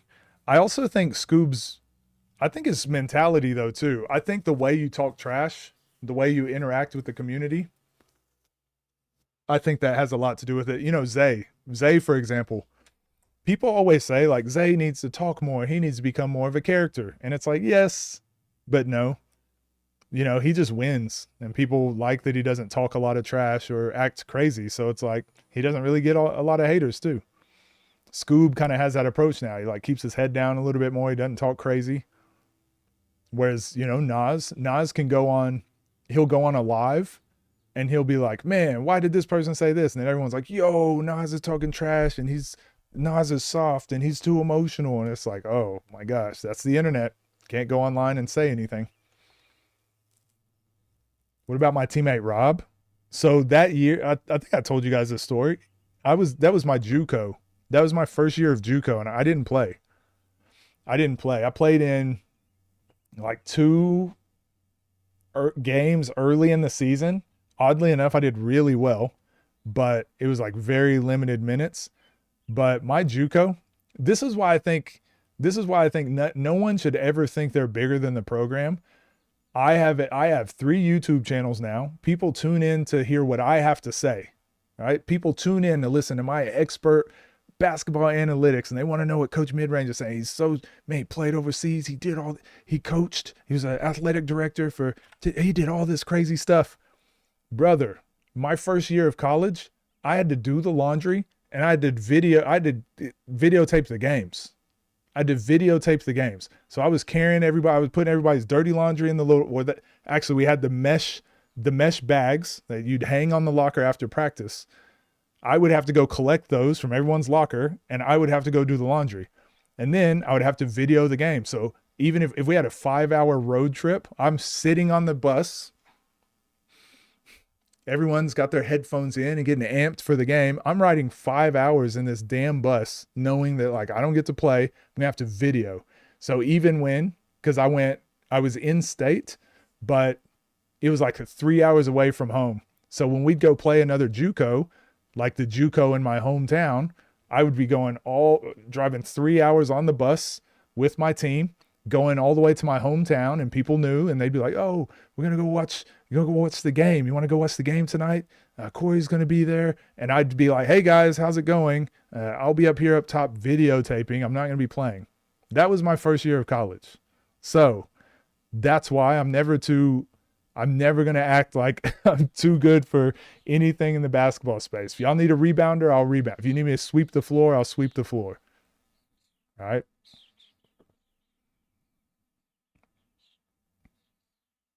The matchup for Kiyomi Miller, who's that?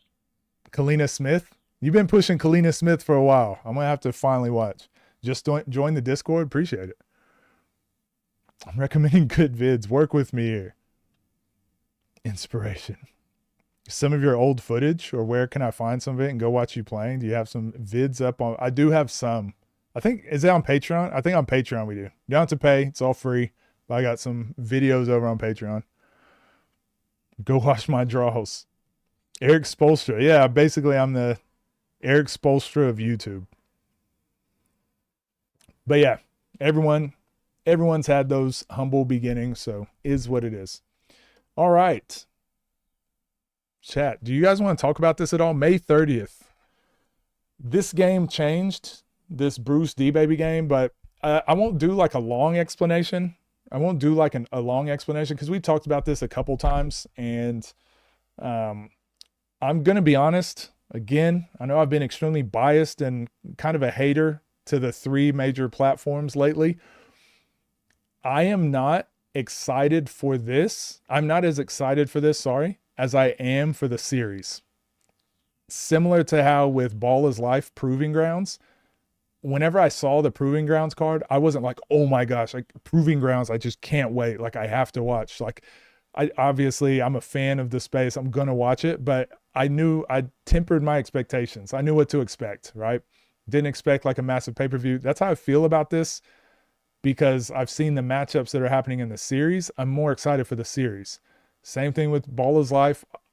I'm more excited for Battlegrounds. I'm sorry. What they're killing it with is the 3-on-3s now. The 1-on-1 games were good, but I'm more excited for Proving Grounds for what it means for Battlegrounds. I'm more excited for OTD Elite for what it means for Summer Jam, right? TNC Summit, same thing. By itself, I was like, ooh, okay, good games. I'm more excited for TNC Summit 1 because what it means for TNC Summit 2 and what it will mean for TNC 04 pay-per-view, right? So that's kind of where I feel like I'm at with these live events lately. You guys tell me if you agree or disagree, or is that me just being cynical now? Am I being too critical of the 3 larger platforms? I just feel that's where we're at. I feel like we're in this space where they're figuring out like the balance of live events and pay-per-views and whatever. And I'm okay with this process. Don't get me wrong. I'm okay with the figuring it out. I'm okay with that process. This is growing pains that needs to happen, but I'm not going to go to every card and be like, this is going to be the greatest pay-per-view of all time. I think I don't know. I feel like that's fair. Getting into it though, Ryan versus O2 Deuce here at the bottom. Intriguing matchup. It's definitely like, I could go 2 different ways with this one. I'm either really excited because I don't know if you guys have seen O2 Deuce, but he has like, there's a lot of content with him and J-Law, and he makes a lot. He's just like a goofy. I'm pretty sure he played Division 1 or played Division. Yeah, I'm pretty sure he played Division 1. Like he's a really good basketball player, but he wears like costumes and stuff and just, gets into his bag, does crazy, awkward, goofy shots, and it works. He's really talented. But it's content with basketball as the background. And honestly, Ryan is kind of that too. He's one of the most viewed hoopers in the 1v1 scene. Like some of his videos, a lot of his videos have gone viral. So this is more of like a content background or a content game with basketball as the background. Or Ryan can be mad because he lost on pay-per-view and take this very serious. So I'm really intrigued by this game for those reasons. But I don't know what to expect. I really don't know what to expect. Pat versus Teo, excited for, again, not because like this is the matchup everyone needs to see, but more so for Teo. If he wins, it means his pathway going forward. This card is actually, there's 4 of these games on here where this game by itself doesn't mean a lot, but what it means over the course of these next couple months, super important. Pat has a lane where he could eventually get a Nesco game, like a LAT game, any name a small guard, like any small guards, but a Kel game. Like Teo is potentially getting those types of matchups, but it starts here, right? You got to beat players with names in the scene like a Pat. Like you can't lose games like this if you're wanting a LAT matchup, if you're wanting a Nesco matchup. But at the same time, we've seen it. Like Tariq was on that same pathway. Tariq had a couple really good wins and then lost to Pat. So you got to, like, Pat's been kind of the gatekeeper the last couple months. So hey, you got to get past Pat. So I'm looking forward to that for Teo, to see like if he can go on that pathway, the Patway, and get a few wins so he can hopefully get a Nesco matchup down the line. Bruce versus D-Baby. Obviously Bruce got hurt, so I believe this matchup is off, and they're doing D-Baby versus Caleb Murphy. I'm really, really happy that Davo got D-Baby a game, because he's been winning on TSF. He's been getting games over there after having a not so great showing on Ball is Life. So really happy that D-Baby's getting an opportunity on a bigger platform. And just because Bruce got hurt, it's not like he has to wait like 3 or 4 more months to get that opportunity now. Because again, you miss that opportunity. Like you might not have more games, or you might lose a game in between them and the fire kind of dies out. So glad that D-Baby's getting another opportunity. And Caleb Murphy, I believe this will be his first game on the scene. I think he just got back from overseas, but I believe he was supposed to play in a TNC event maybe a few months ago, and never did. So I think this is going to be the first time we've seen him on the scene, but he can hoop. I know there was a bunch of highlights that were going around of Caleb Murphy, so I'm looking forward to seeing him. Kind of how I was saying earlier, these 2v2s don't excite me. The 2v2s don't excite me just because there's no storyline there. But these are what create storylines. So I understand the purpose of them. I've said this before, Ball is Life 3v3s at the moment, that it feels like there's a larger picture there. It almost feels like a season. So every single game matters. So I'm watching them with a little bit different intent. These 2v2s are like one-offs. They're really hit or miss. They're really hit or miss, because if the players are playing really hard and trying to win, then everyone loves it. The fans love it. Everyone loves it. The commentators, the people in the gym, when everyone's playing really hard, everyone loves it. But if one player isn't playing that hard, or if someone's like, I don't really care, this doesn't matter, then everyone can feel it. And I think that's why it's really hard to convince people to get excited for 2v2s, for 3v3s, for tag teams, for King of the Courts, because we don't know what effort we're going to get. But like I said, Nas, we know what he's going to give in a 2v2. We know Keem plays hard too. And honestly, I think Greg's going to play hard. And Dooley is a better team player than a one-on-one player. So it has potential to be a really good game, but I'm not going to sugarcoat it. I just think it's hard to convince people to get excited for 2v2s until after the fact. Once we're watching it and then it's really good, then we're like, oh, this is a really good game. But I just think people are so against team games on a pay-per-view-ish live event card that something special has to happen for people to be like, oh, okay, no, that was actually really good. Is that just me? Do you guys feel that same way? I could be completely wrong here. Scar versus Keon. obviously a really exciting game because, again, what their pathways are. If Scar wins this game, and I think does he play Lat as well coming up? I mean, if Scar wins this game, like, he's probably in top 10 conversations, right? If he wins this game, like, he probably needs to start getting some top 5 matchups. So this is a really big game for Scar. And then obviously Keon. I think Keon is just trying to play as many games as possible because he goes off to college soon. So this is a really good opportunity for Keon to do the same thing that Scar's doing, rack up a couple wins. He just beat Moon, and like, he has a pathway to be number 1 guy on TNC. So I think that's something he'd like to shoot for before he goes off to college. So yeah, this is a storyline game for both players. It's not a main, this is like, oh, I'm going to pay $30 just to see this game. Not yet, but what it is building to, you know what I mean? That's, I think, is super important game. So I think it'll be exciting.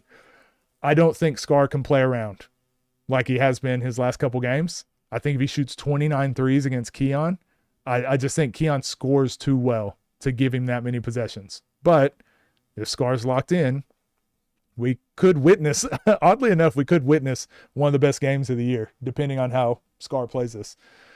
Bijan and Reese, it pretty much exactly the same as what I just said for Scar Keon. Like, Reese has had a few losses, so he really needs this win. Bijan is like 7-0 on the year. So being 8-0 and getting an opportunity for maybe like a top 5 matchup, if he can do that, like, it sounds weird, but he has potential to get like player of the year. So potentially like a player of the year title on the line for Bijan. I don't want to spread that propaganda super early, but there's like potential there, right? This is how all these storylines start. So that's why this game is important for Bijan, because of the run he's been on. But for Reese, man, I feel like it's a must win. I feel like it's a must-win game. And just because the space is so finicky, like, if you lose one game, the fans think you're the worst player in history. And the thing is, Reese has lost, he lost 3 in a row now?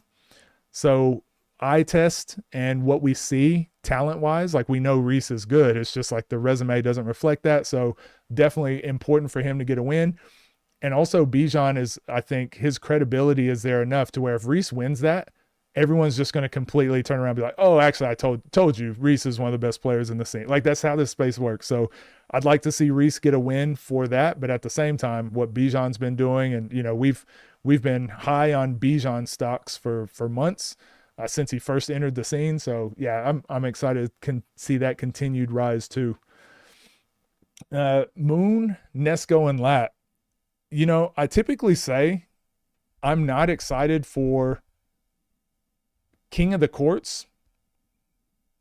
I think I was talking to Davo about this, actually. Maybe I was saying it when we did that Davo interview, and I was like, I don't get excited for King of the Courts. I just don't really care. But then whenever he said it was Moon, Lat, and Nesco, I was like, okay, I might be excited for that King of the Court again, because I think all three of them they all three have good opportunity to be playing each other in the next couple weeks or months or whatever. Those are all 3 really important matchups in the scene. So because of that, and everyone kind of ranks like Lat, I would say that people probably rank Lat lower, but Nesco and Moon are in that top 5 discussion.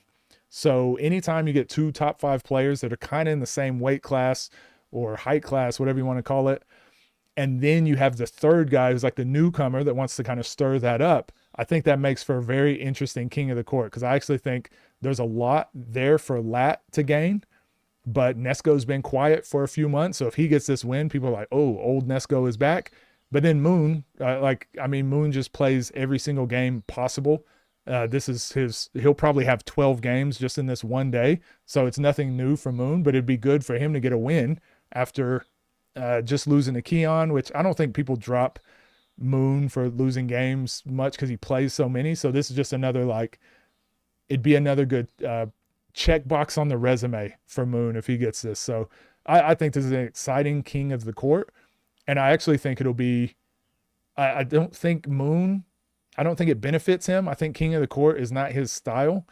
But like I said, if he could get that win, it'd be really good to have on the resume. So I'm excited for that. Last game, tag team main event. So similar to how I felt, it's hard to get me excited for a tag team, or King of the Court, or 2v2s, 3v3, just team games in general. I want my one-on-ones. But I also understand we're not going to get a Zay and Scoob 1v1. We're just not going to get that. That's going to be on a pay-per-view, right? We're not going to get a Scoob versus Rob unless it's a pay-per-view. We're not going to get LP versus Rob, LP versus Scoob, right? We're not going to get these 1v1s unless it's a pay-per-view. So if I got to see them in a tag team, then I'll see it in a tag team. I feel like that's how it was in that Ball is Life event with Rob and Bijan. The few possessions that we got to see where they matched up against each other, I was actually really excited for, and I really enjoyed it. So this is going to build some important narratives going into Summer Jam for sure. So super excited for this tag team, just because I think LP is probably going to get everyone going. It's like he'll catch fire at some point. The crazy thing is Rob and LP on the same team. Like one of them is going to catch fire at some point. But I think Scoob and Zay are going to want to win so bad that it's not going to say much about Zay or Scoob. I don't think we're going to see a lot about Zay or Scoob because they're going to be playing to win. But I think Rob and LP, these are good games for them to just be like when LP won that 2v2 game against Nas in Detroit. To me, that's still one of the most viral moments in LP's career, one of the most viral moments in the 1v1 space. So there's a potential for that here. Same thing for Rob. Some of the most viral Rob moments are team games where he just caught fire. So I actually think this is a better game for Rob and LP, because it's like nothing to lose. If you lose to Zay and Scoob, it's like, yeah, they play on the same team all the time. Like they have good chemistry. Like we're supposed to lose. But imagine Rob goes on a crazy run and hits like 6 threes in a row and they win. Rob's never going to have to play another 1v1 again, and people are going to put him at number 1, and he's good. He's a, see what I did in Champions, see what I did in the tag team, I'm good. I'm out. Y'all stop bringing up my name. But same thing for LP. If LP makes a real big statement here, it's like, maybe we do need to see that Scoob versus LP rematch. Maybe we do need to see LP versus Nas again. Maybe we do need to see. So I think this is going to build a lot of storylines. So I think if I go into this event, I'm going to have to grade this like I've been grading the last few events. If I go into it knowing this is like a storyline builder for Summer Jam, for example, I think I'm going to be very happy with this card. If you're going into it hoping it's going to be a pay-per-view, I just don't think it's going to be that. I think you're going to have 4 games. They're going to be very good ones games, but then the other games are going to be more like just getting a sample of what Summer Jam is going to look like, or what certain matchups will be. So that's how I think it'll go. And then you've got the content game here. I guess I'm going to call it a content game. I have no idea what's going to happen. Ryan and O2, I'm excited for it, but I don't know what's going to happen. So hopefully good. Hopefully we get a lot of clips from it. But or Ryan locks in and goes, you know what? I'm going to do what Scar did to me. I'm going to lock in and go get a win. Who is this O2 Deuce guy? I'm going to go get a win. So yeah, I'm excited about this card. What do you guys think? Rob and LP on the same team should be illegal in 26 states. Agreed. They don't really complement each other though. I think they do in a tag team. I think they do in a tag team one-on-one, because they're not having to pass the ball back and forth or set screens. They're just playing tag. They're still playing one-on-one.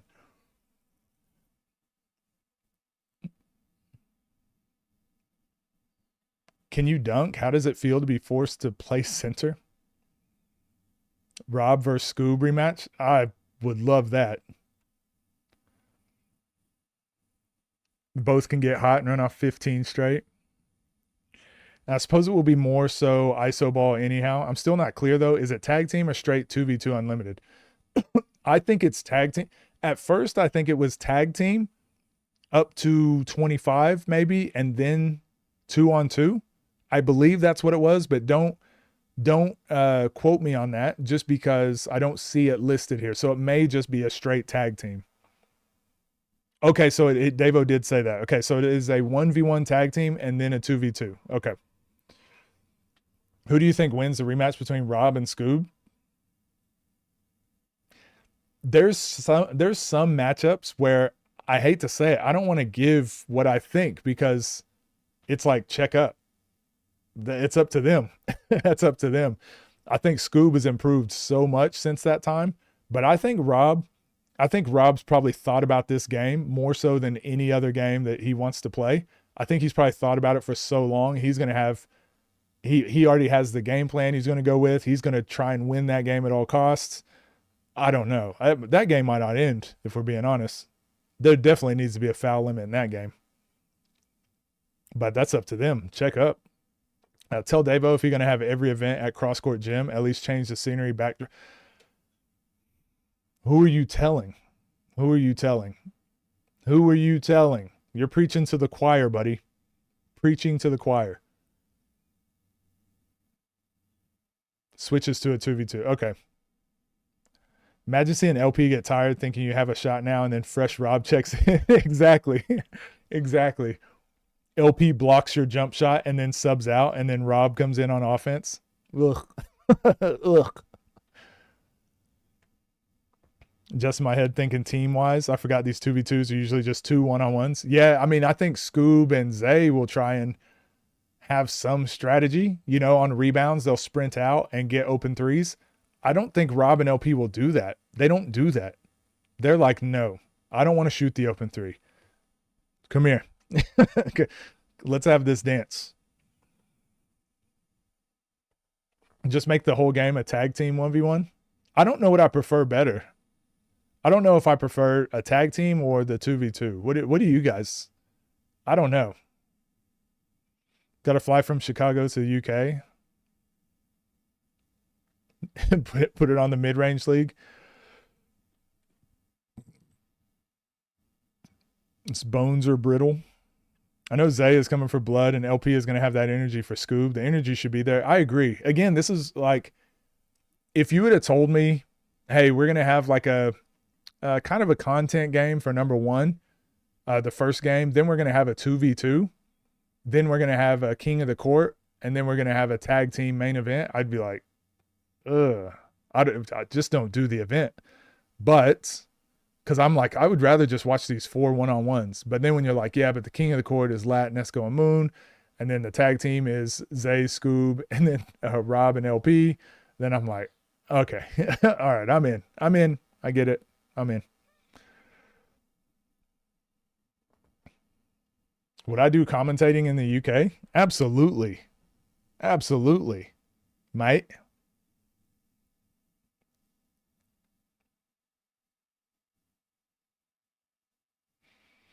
I would commentate, but yeah, I just wouldn't eat.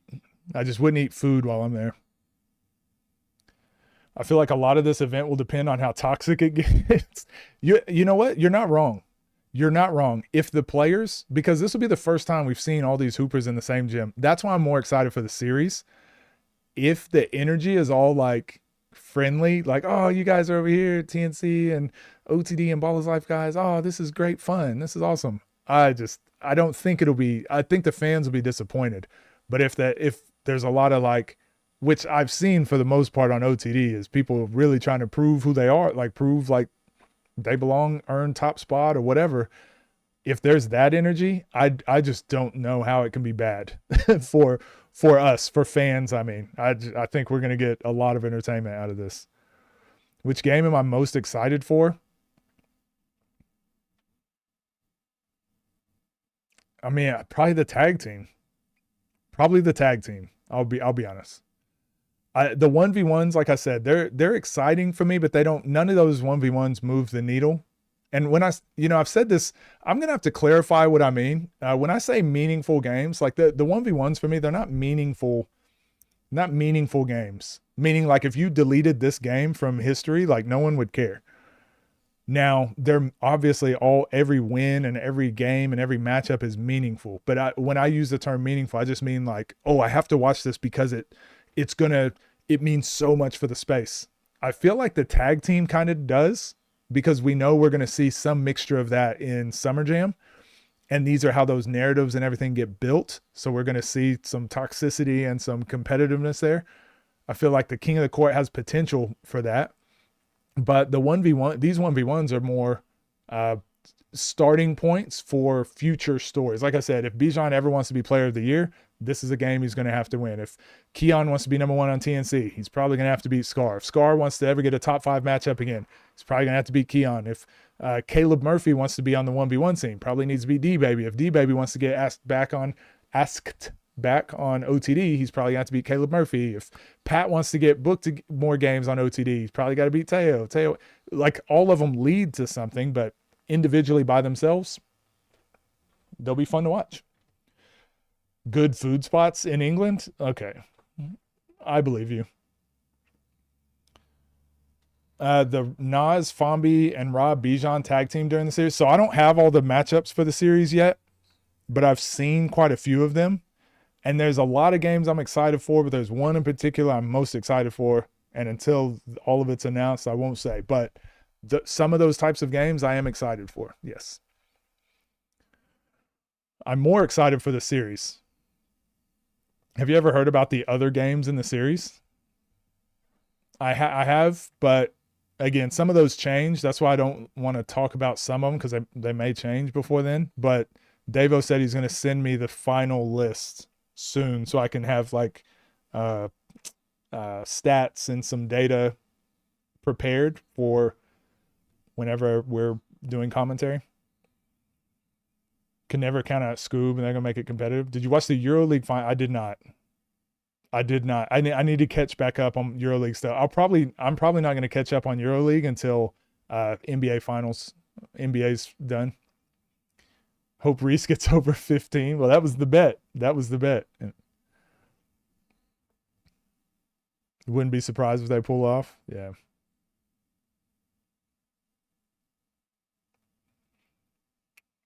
Has Davo released any of the series matchups? I think he did. Didn't he go live earlier?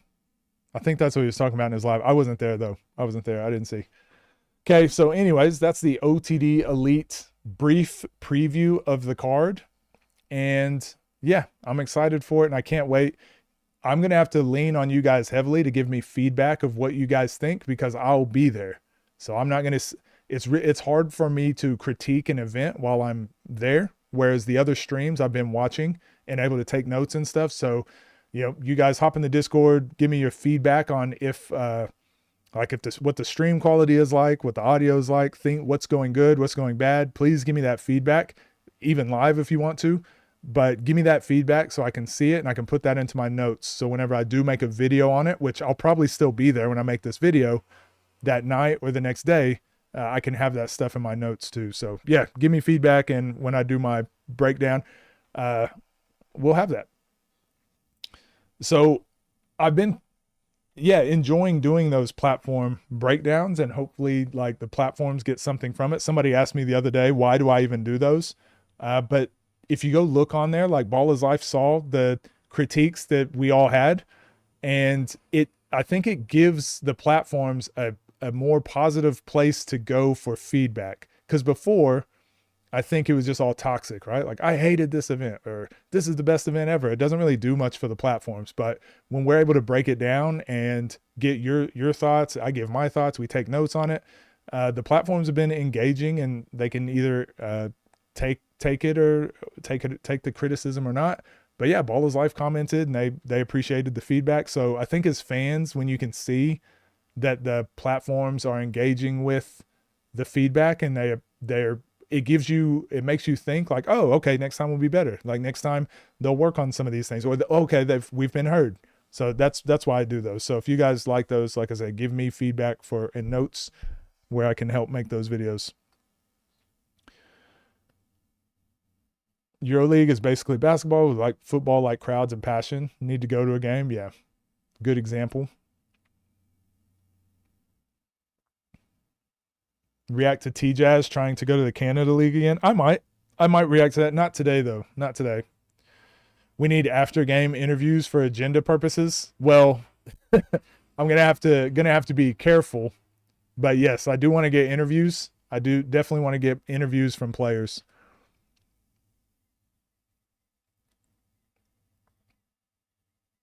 Nas internet beat vid. Y'all have fun. All right, should we do one more video? So we did Ball is Life, TNC, What else did I have? Ah, damn. I was exited. What else did I have? Did you guys want to watch?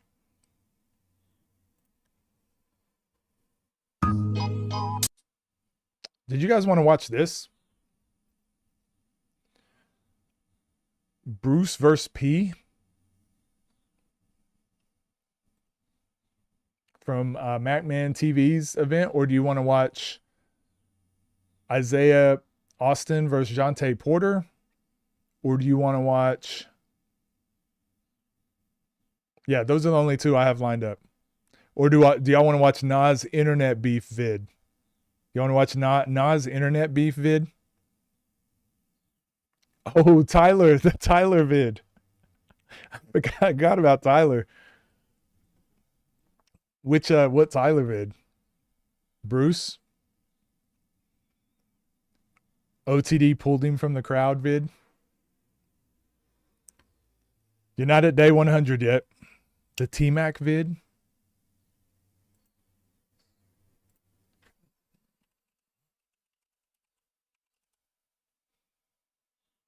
Is it the one that's it's 1 year old? Is it from a year ago? I played the game back.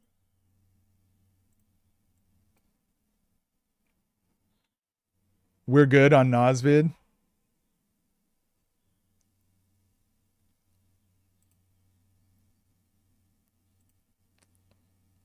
All right, let's do. Damn, I just exited my notes again. Bruce or Tyler? Okay. All right, let's watch that one. Let's watch any Tyler vid for real. We'll watch a Bruce vid. We'll watch a Bruce vid. Because we got to see who P is. Was that Castro saying we needed to check out P for some possible games? Yeah, we'll check it out. What's up, gang? Hope you're doing well. We're going to check out this MacMan TV. Go like, go subscribe. But Bruce versus P. Two pros had the whole gym locked in. Oh, my bad. I'm missing words. Go like, go subscribe, support the homie. We're back on MacMan TV. We got Bruce. Bro, that's crazy. MacMan really a kid out here. Really a kid out here running an entire event. This is crazy. What's up, guys? We're back on MacMan TV. We got Bruce. What's up, my guy? We got P. We powered by Ball's Life. You coming off a Dooley loss. What you feeling in this game? Oh, just get back in the win column. Get back to how I play. My game, and just get back in the win column. All right, P. Overseas pro first game. What you trying to make in this debut? Hey, man. I want the best of the best. Heavyweight champion. Here he is right here. Let's get straight. Yikes. He didn't hear. He didn't hear the news. Yikes. Yikes. Sure. All right. What does this game mean to you? That means a lot, man. I appreciate you giving me the invite, man. So anytime I can step on the court and play, it's a blessing. Appreciate you for coming. What does this game mean to you? Hey, bro. Basketball, for me, is the best thing in the world, man. Next to God. But like bro said, man, to be on a platform like this, I appreciate you, your pops, everybody who put this together. Appreciate y'all for the invite. All right. Let's get this show on the road. More than a brand. Oh, MacMan got the commercials too. This is the culture. Every rep, every bucket, every late night in the gym. Built for the player chasing greatness when nobody's watching. Quality that speaks basketball. Fit for the hoopers who live it every day. Ball's Life is more than apparel. It's a mindset. Play with confidence. Move with purpose. Live the game. Ball is life. Hey man, we had. Oh, you got Terry Hosley commentating? Oh, okay. Live. MacMan TV. Yes, sir. We got Bruce versus Pierre. Goated event. Pierre first game.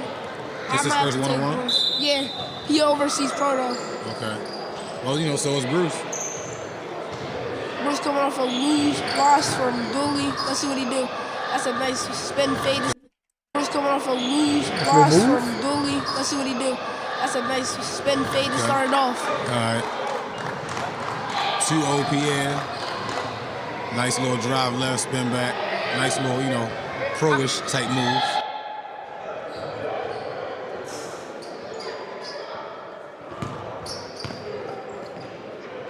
He likes that shot over his left Let's see shoulder. what Bruce go to his first. I will say, I Next think is we were talking about this. I think the camera angle being from the corner of the court. I think we were talking about June's League with this too, right? But like being at the corner, I think that's the best angle to be able to see everything. Just for like the smaller platforms that are like doing events, I think just having that angle from there, even if it's just a stable on a tripod or I don't know, but just like I think that gives the best angle for viewing. I'm thinking tray ball. That's what I was thinking. Try to test it out. Oh, his matchup ducked. You don't know who P is? Oh, Castro, I thought it was you that was telling us to have P play D-Baby. For sure. Okay. So you familiar with Pierre? Yeah, I seen him play, I think last year, and he was actually my first interview to start off my YouTube career. Oh, yeah? All right, shout out to Pierre, man. Oh, yeah, if it's no foul limit, yeah. Good luck playing Bruce. For sure. Fade. Okay. Got the boy Farmy in the building. Farm Bomb TV. Shout out to him. Okay, what Bruce get you now? Jab. He going to go to the basket, yep. Glass. Okay. It's kind of how I see him start every game. Jump shot, then get to the basket. Yeah. Too early. One thing that might be a problem is... Thing that Bruce might be had him. That was nice. You don't see Bruce hitting these too often. That's nice. One thing that might be a problem for Bruce... Damn, they had jerseys and everything. Got the MacMan TV jerseys. Gets the spots very often.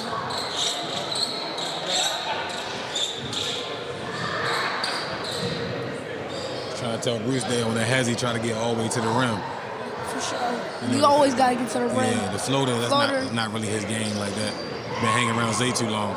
Yeah, now Zay shooting is going to be fine. It's going to be interesting to see if P like can get to the bucket more often. His first drive was really good, but everything's been fade away, contested, deep shots now. All right. Shout out to my boy B. Ellis, Predator. Come on, Bruce. How you feeling about your first event, Matt? First event going good so far. I'm going to try and make some more. I'm going to make it happen. Yeah, definitely. Going great if you ask me. Still. That's crazy that he's running his own events at 4 years old. Crazy. Now he got real quick hands. For sure. Yeah. Always had quick hands. Got quick hands. Which helps him on defensive Jab line. work. You got a foul on the three. Terry, you like that foul? It's 50-50. I definitely would want the foul if it was me shooting. Can he capitalize? Yep. He gets the roll. It's a real lucky bounce. Oh, they got the whole production and everything. Got the little commentator square popping up. Bros, swing. Pull up. Has he pull out like that? You love to see it. This is game. Mid-range assassin. He gon' okay. Pull up. I like that. Mad dog. I like that. Ooh. I like And then that. out. It's a miss, but I like that. It's a good shot. Great shot. So does P have other games? Is anyone able to check rankings quickly? Does P have other games on the scene? That would be a great question. Let's see if we can. You know, just because you know 5-on-5 and 1-on-1, you know, Completely different. Yeah, the shape was different. Oh yeah, has he Oh, we got him again. Wow. Yeah, the shape was different. Oh yeah, has he worked? Bruce. Wow. $1 million move, 2-cent finish. Gather yourself a little. So like the kid that was drinking the soda just. Pierre really just got to get downhill a little bit more. You know, did they do the play, timeouts? I wonder? and you make a couple mid-range shots, now they gotta respect it. So then that's where you get the drive because you're going to Yeah. be sitting on it. He'll be pretty good, but let's see what Pierre got when he coming out of the timeout. Let's see if he's okay. He looked like he was trying to go downhill. You like that foul? Yeah, it's all right. I feel like 1v1s, I don't think that would be the foul call there, but it did look like he was messing up his range to get to the basket. Yeah, P's okay. He's done this a few times, just straight line drive, so full speed right, and he just spins back to the middle. That's a really high percentage shot here. And he's got there like 3 times, so. Yeah. That one right there definitely was a foul. Got him on the spin. Keep it simple. Shooting for P. But I mean, he's only got 2 points to show for it, I guess, up to this point. Makes it look like it's free, just as it is. Jeez. Oh, they need the camera stabilization too. It's making my head hurt.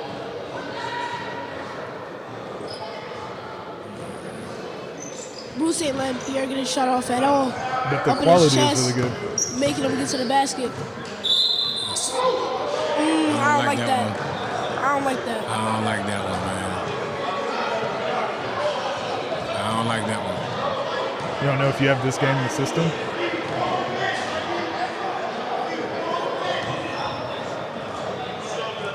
Get them going. What do you have in the system, Swift?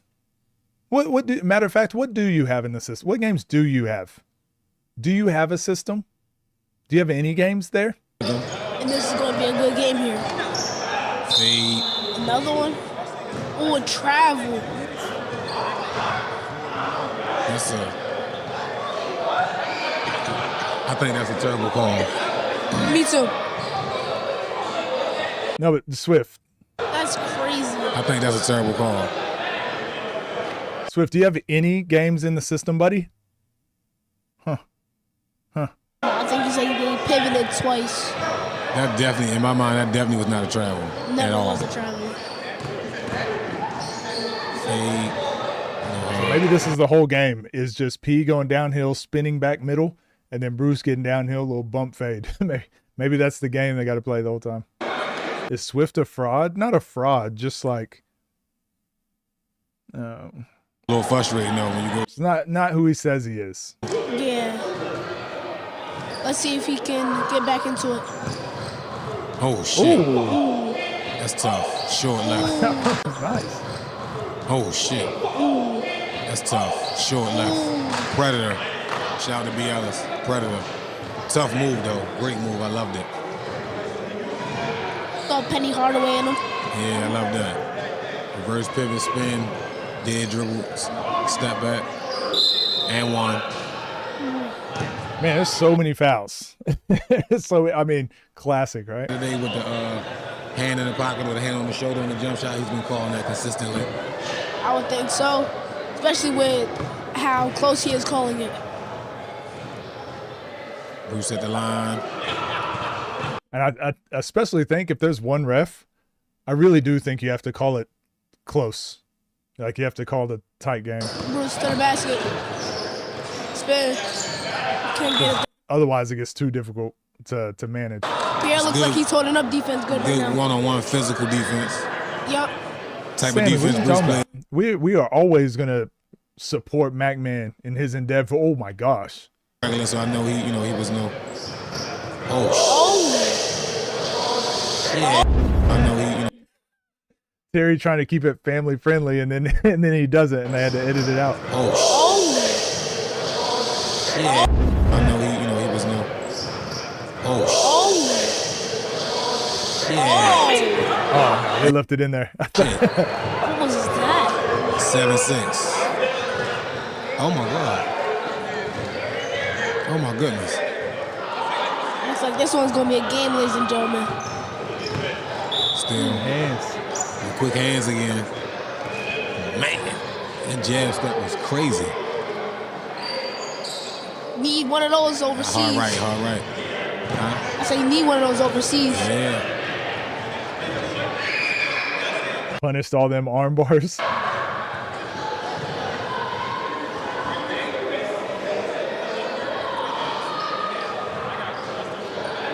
You can tell Pierre wants a shot, he's just not getting it. Oh, he gets it there. Ooh, can't get the go though. We just gotta get a hand up. If you don't, you might be in trouble. Hand down, man down goes the same. We say on the right wing. Oh, One to the dribble. basket. I like it. Floater. That's where you got Oh, that's one of those nets that don't, like, the back of it's not connected, so when you swish it, you can't tell if the ball went in.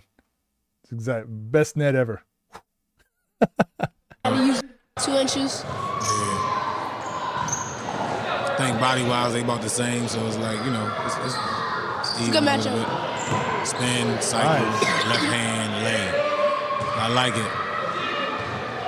10-7.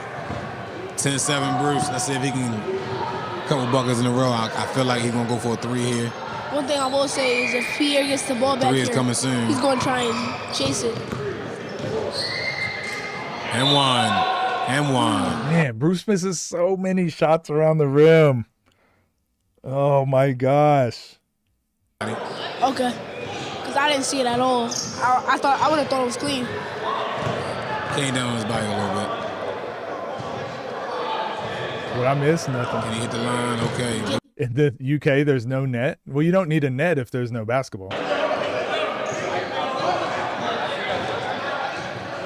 I'm telling you, 3 is coming soon. Whether it's this possession or next possession, I think Bruce going to go for a 3. It's still so wild to me that people from Baltimore can he hit it? Can have such a different accent. I just like their own language. I do not get it. It's so crazy to me. Great game. 30-29. It's kind of an instant classic game versus Perk. 30-29. All right, PA on the left wing. Jab, still alive, still up, fade, hard right, Predator. This might be another 3 here. This might be another 3. He got the hand down though. Beat him to the basket. Floater, flotation. I haven't seen Bruce work on that in a while. Bruce been training with Zay, for sure. I think he's been in the lab adding that. Let's go into half. Let's see if he can go into halftime. I don't think so. I think Pierre gets to stop. Body spin and one. And one. Send it to half. To the half. Let's go, shorty. Let's go. Halftime recap on that. I feel like free throws is good. See your body spin back. I'm not used to lock in. Be ready for the bump. We'll get to the second half. Scoreboard differently. It might get bad. It's getting a little bit spooky. Score kind of Bruce with the 3. 18-7. 18-7. They're talking about that arm on the shoulder. He might shoot another one. I would. Why not? Okay. Doesn't get to go.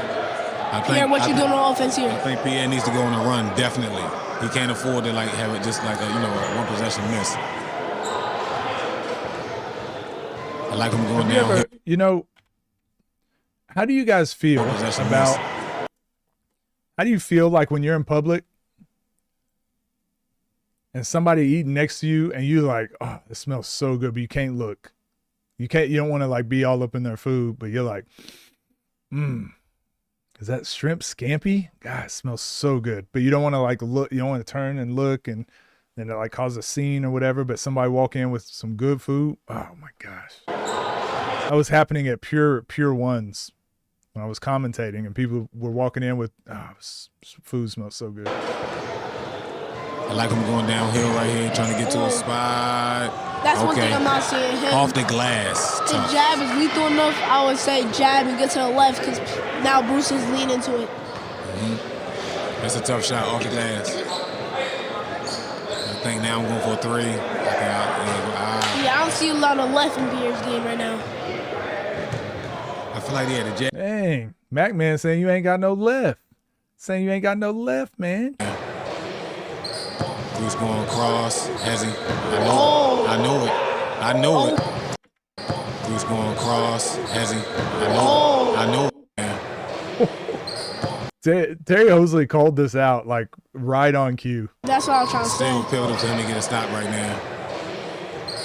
Bruce going across. Has he? I know it.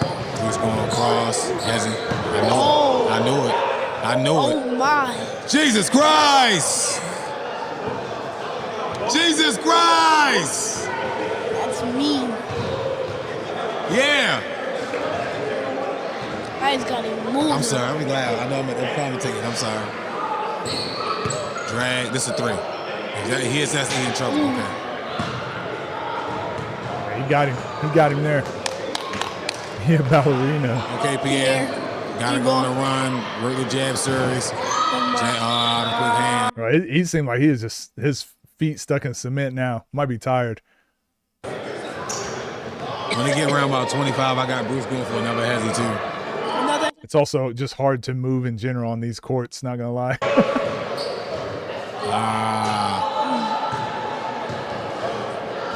Pierre don't get a run soon, it might be over. I think he's gonna have to start with a 3. Yeah. Got the right, that's the pivot. Jab on the left. I like it. Okay. That's nice. He was gassed, yeah. My fault, man. I'm telling you, it's just I think people are finally figuring out the type of conditioning and all that you need for these games. I think it just went for so long without people fully understanding. So some guys were winning games just because they understood. They just understood it sooner. Now that people are understanding it, now we're getting to, okay, well, we're both in shape. Now who's the better player? So that's why the scene is improving so much lately too. The cardinal sin of looking at the ball. Oh no, he did it. He did okay. He saw both. No foul? No foul. That was a little weird to see them both help each other up like that. That was a little weird to see them both help each other up like that. I agree. It was a little weird. Can you see the college? Can you see the college line? The college line? I think it's there. Yeah, I can see it. Ooh, foul. That could have went either way. 1v1 way. Yeah, it was 50-50. Bruce not complaining, so it's not that bad.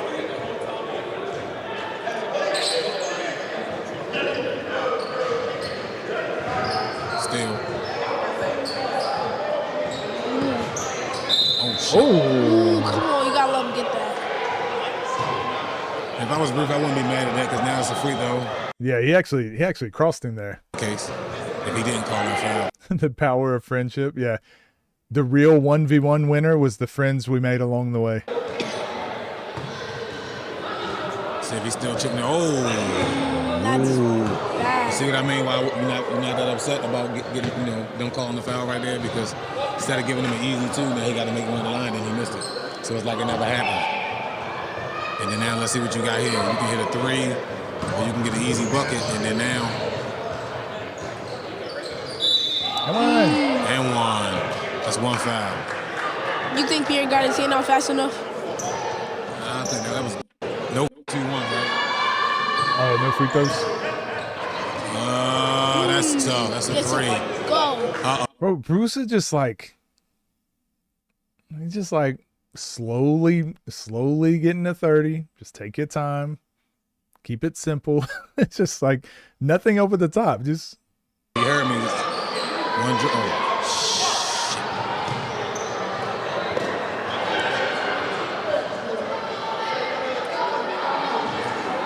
About to give out the combo? Timeout, White.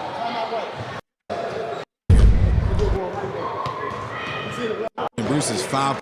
He got Same game. So, what do you think for Bruce right here? You think Bruce need his rematch versus Lamar? Screw it. Check up. Let's see it. I'm gonna say I think it's over. He started at half court. Mid-range.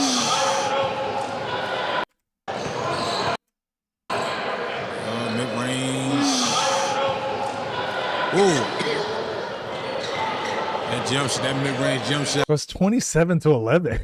Just like, boy, that escalated quickly. I think he's going to go one dribble. Has he for the game? Oh! I couldn't even, I'm telling you, I couldn't even tell the shot went in because the net didn't move. For the game. Oh, shit. Oh. Look, y'all thought he airballed, didn't you? Because I damn sure did. I think he's going. Y'all can't tell me you didn't think he airballed right here. for the game. Oh, it looked like it glitched.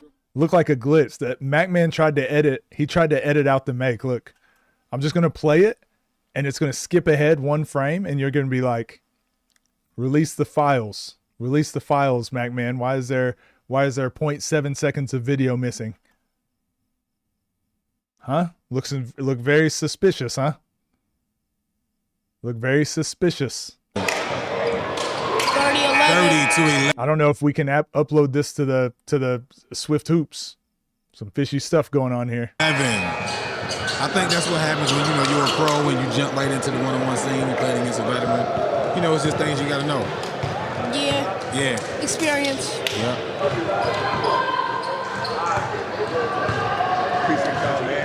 Shout out Bruce getting it done. Yeah, big shout out to Bruce, man. The Mad Dog got it done. Yeah, there you go. Good game, but MacMan, we see what you're doing. We see what you're doing, MacMan. Editing videos. You're editing videos and you're changing the history of the 1v1 space. We're rewriting the history of the 1v1 space. This game will forever be 27-11 in my opinion. Okay, 27-11. Obviously, I'm kidding, man. Keep doing what you're doing. Love your content. Good game. We did it, guys. We got 3 videos done today. Look at us. Look at us. Look at us go.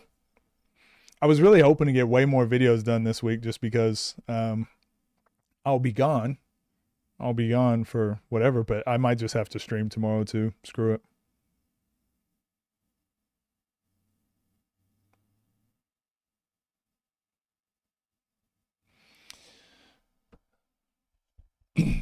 LP would be happy about that. We could get one more. Sammy, what do you have a game in mind? Sammy, do you have a game in mind that we could watch maybe? Do you have any suggestions? Sammy, what you got? You got any games for us? What do you think we should game you think we should watch? Next stream Monday? No, next stream will be, well, I'll stream tomorrow. But I also will have a stream Tuesday. Tuesday will be, well, no, I get back late on Tuesday. So next stream will be Wednesday. I won't be streaming until Wednesday. One more vid. Rob to 100. All right, Rob game to 100. Loaded up. Which one? When he played Niven Hart? All right, we'll pull that up real quick. Same time tomorrow? Yes, I believe so. Oh, I believe it's same time. So actually, it might be an hour earlier tomorrow. It might be an hour earlier.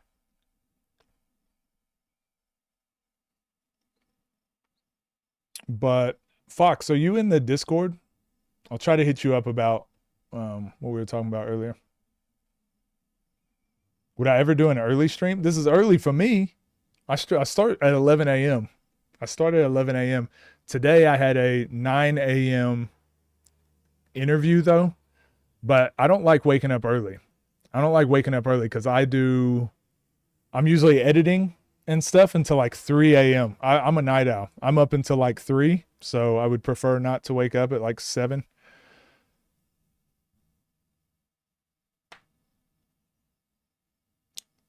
I'm trying to put you on the good vids.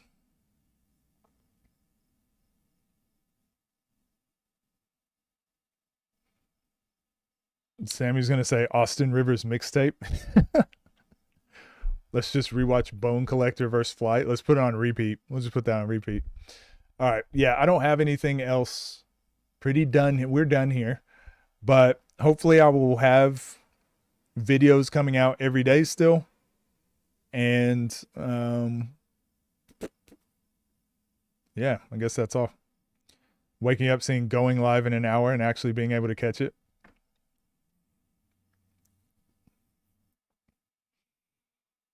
Yeah, I think it's a good time for me. I think the best time for these streams is actually later in the day, right? I think that's when I get the most viewers, is when I do my streams later in the day. But what works best for me and make sure I can do streams every day is the time that I do them. So this middle of the day, it's probably not best for growing viewers, but it works best for me to be able to record content, make sure you guys get out content. It just helps me stay consistent. So I might change times at some point, but Main thing is I want to get that consistency there first, and then if I find like a more consistent or a different thing I need to do, I'll do that. Chat was wholesome today. Chat was pretty good today. But yeah, I've got nothing else. You guys take care.